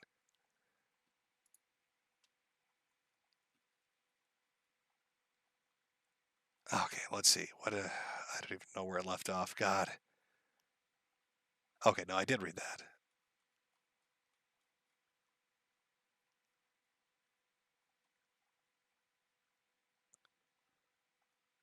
Okay, here we go. From the music on Jim, the Stream Deck can be modded to have 3 terabytes of storage and 2 fans. This makes it run faster and cool it down 15 degrees. I did it to mine.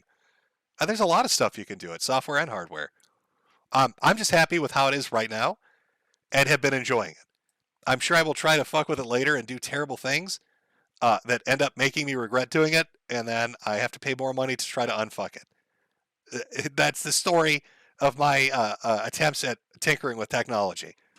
From Claireberry, thanks for the shout out for chudbuds.lol. All are welcome. Glad to have more chudbuds. Again, that's CHUDBUDS.LOL. There you go. From Yuri, check out Aristosis Tasteless Streams of StarCraft ASL on Africa TV. It's good stuff. Peter R. Strong independent single mothers who don't need no man but need money for dem programs. From Yul Brenner, bend over, it's Big Jimmy time. Nitrera Guy, Theory Ralph became a drug addict to LARP Breaking Bad with you. From Daniel Davis, Jim, a winter hat is like a beanie or something similar. Maybe the Russian hat. That'd be cool. And from Planet Trendy, got to say things aren't going great after the Legoland breakup. Had a breakdown and got a grand's worth of Legos like an autist. Being a single parent sucks. I guess the nukes will cure my depression.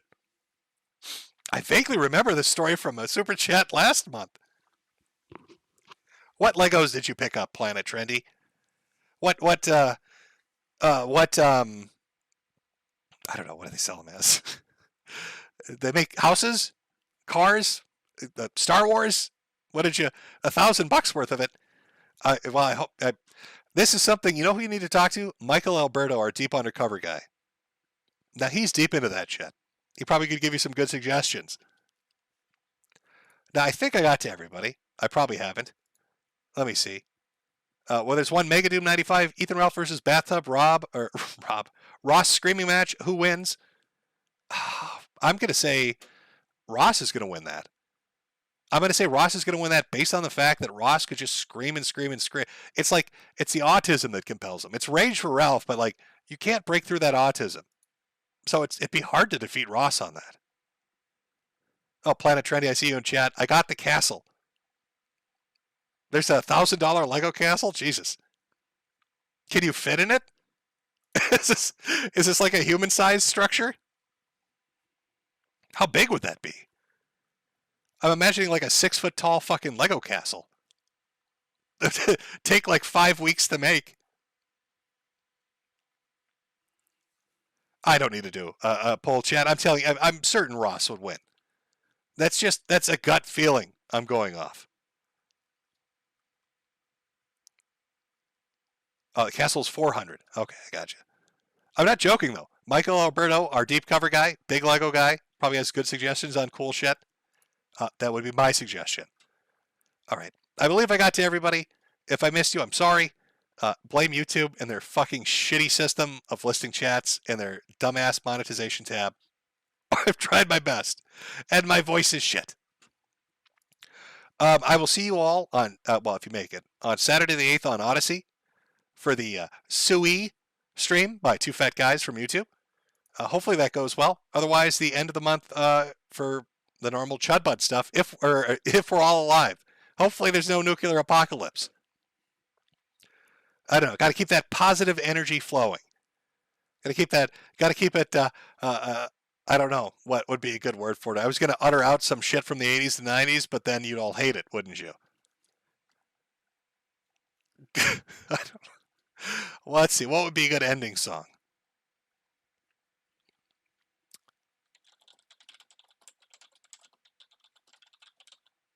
Let's see. You know what? I have the perfect song, considering the political situation and the situation the world's in right now. So I'm going to let this play us out. Let me just get this set up here.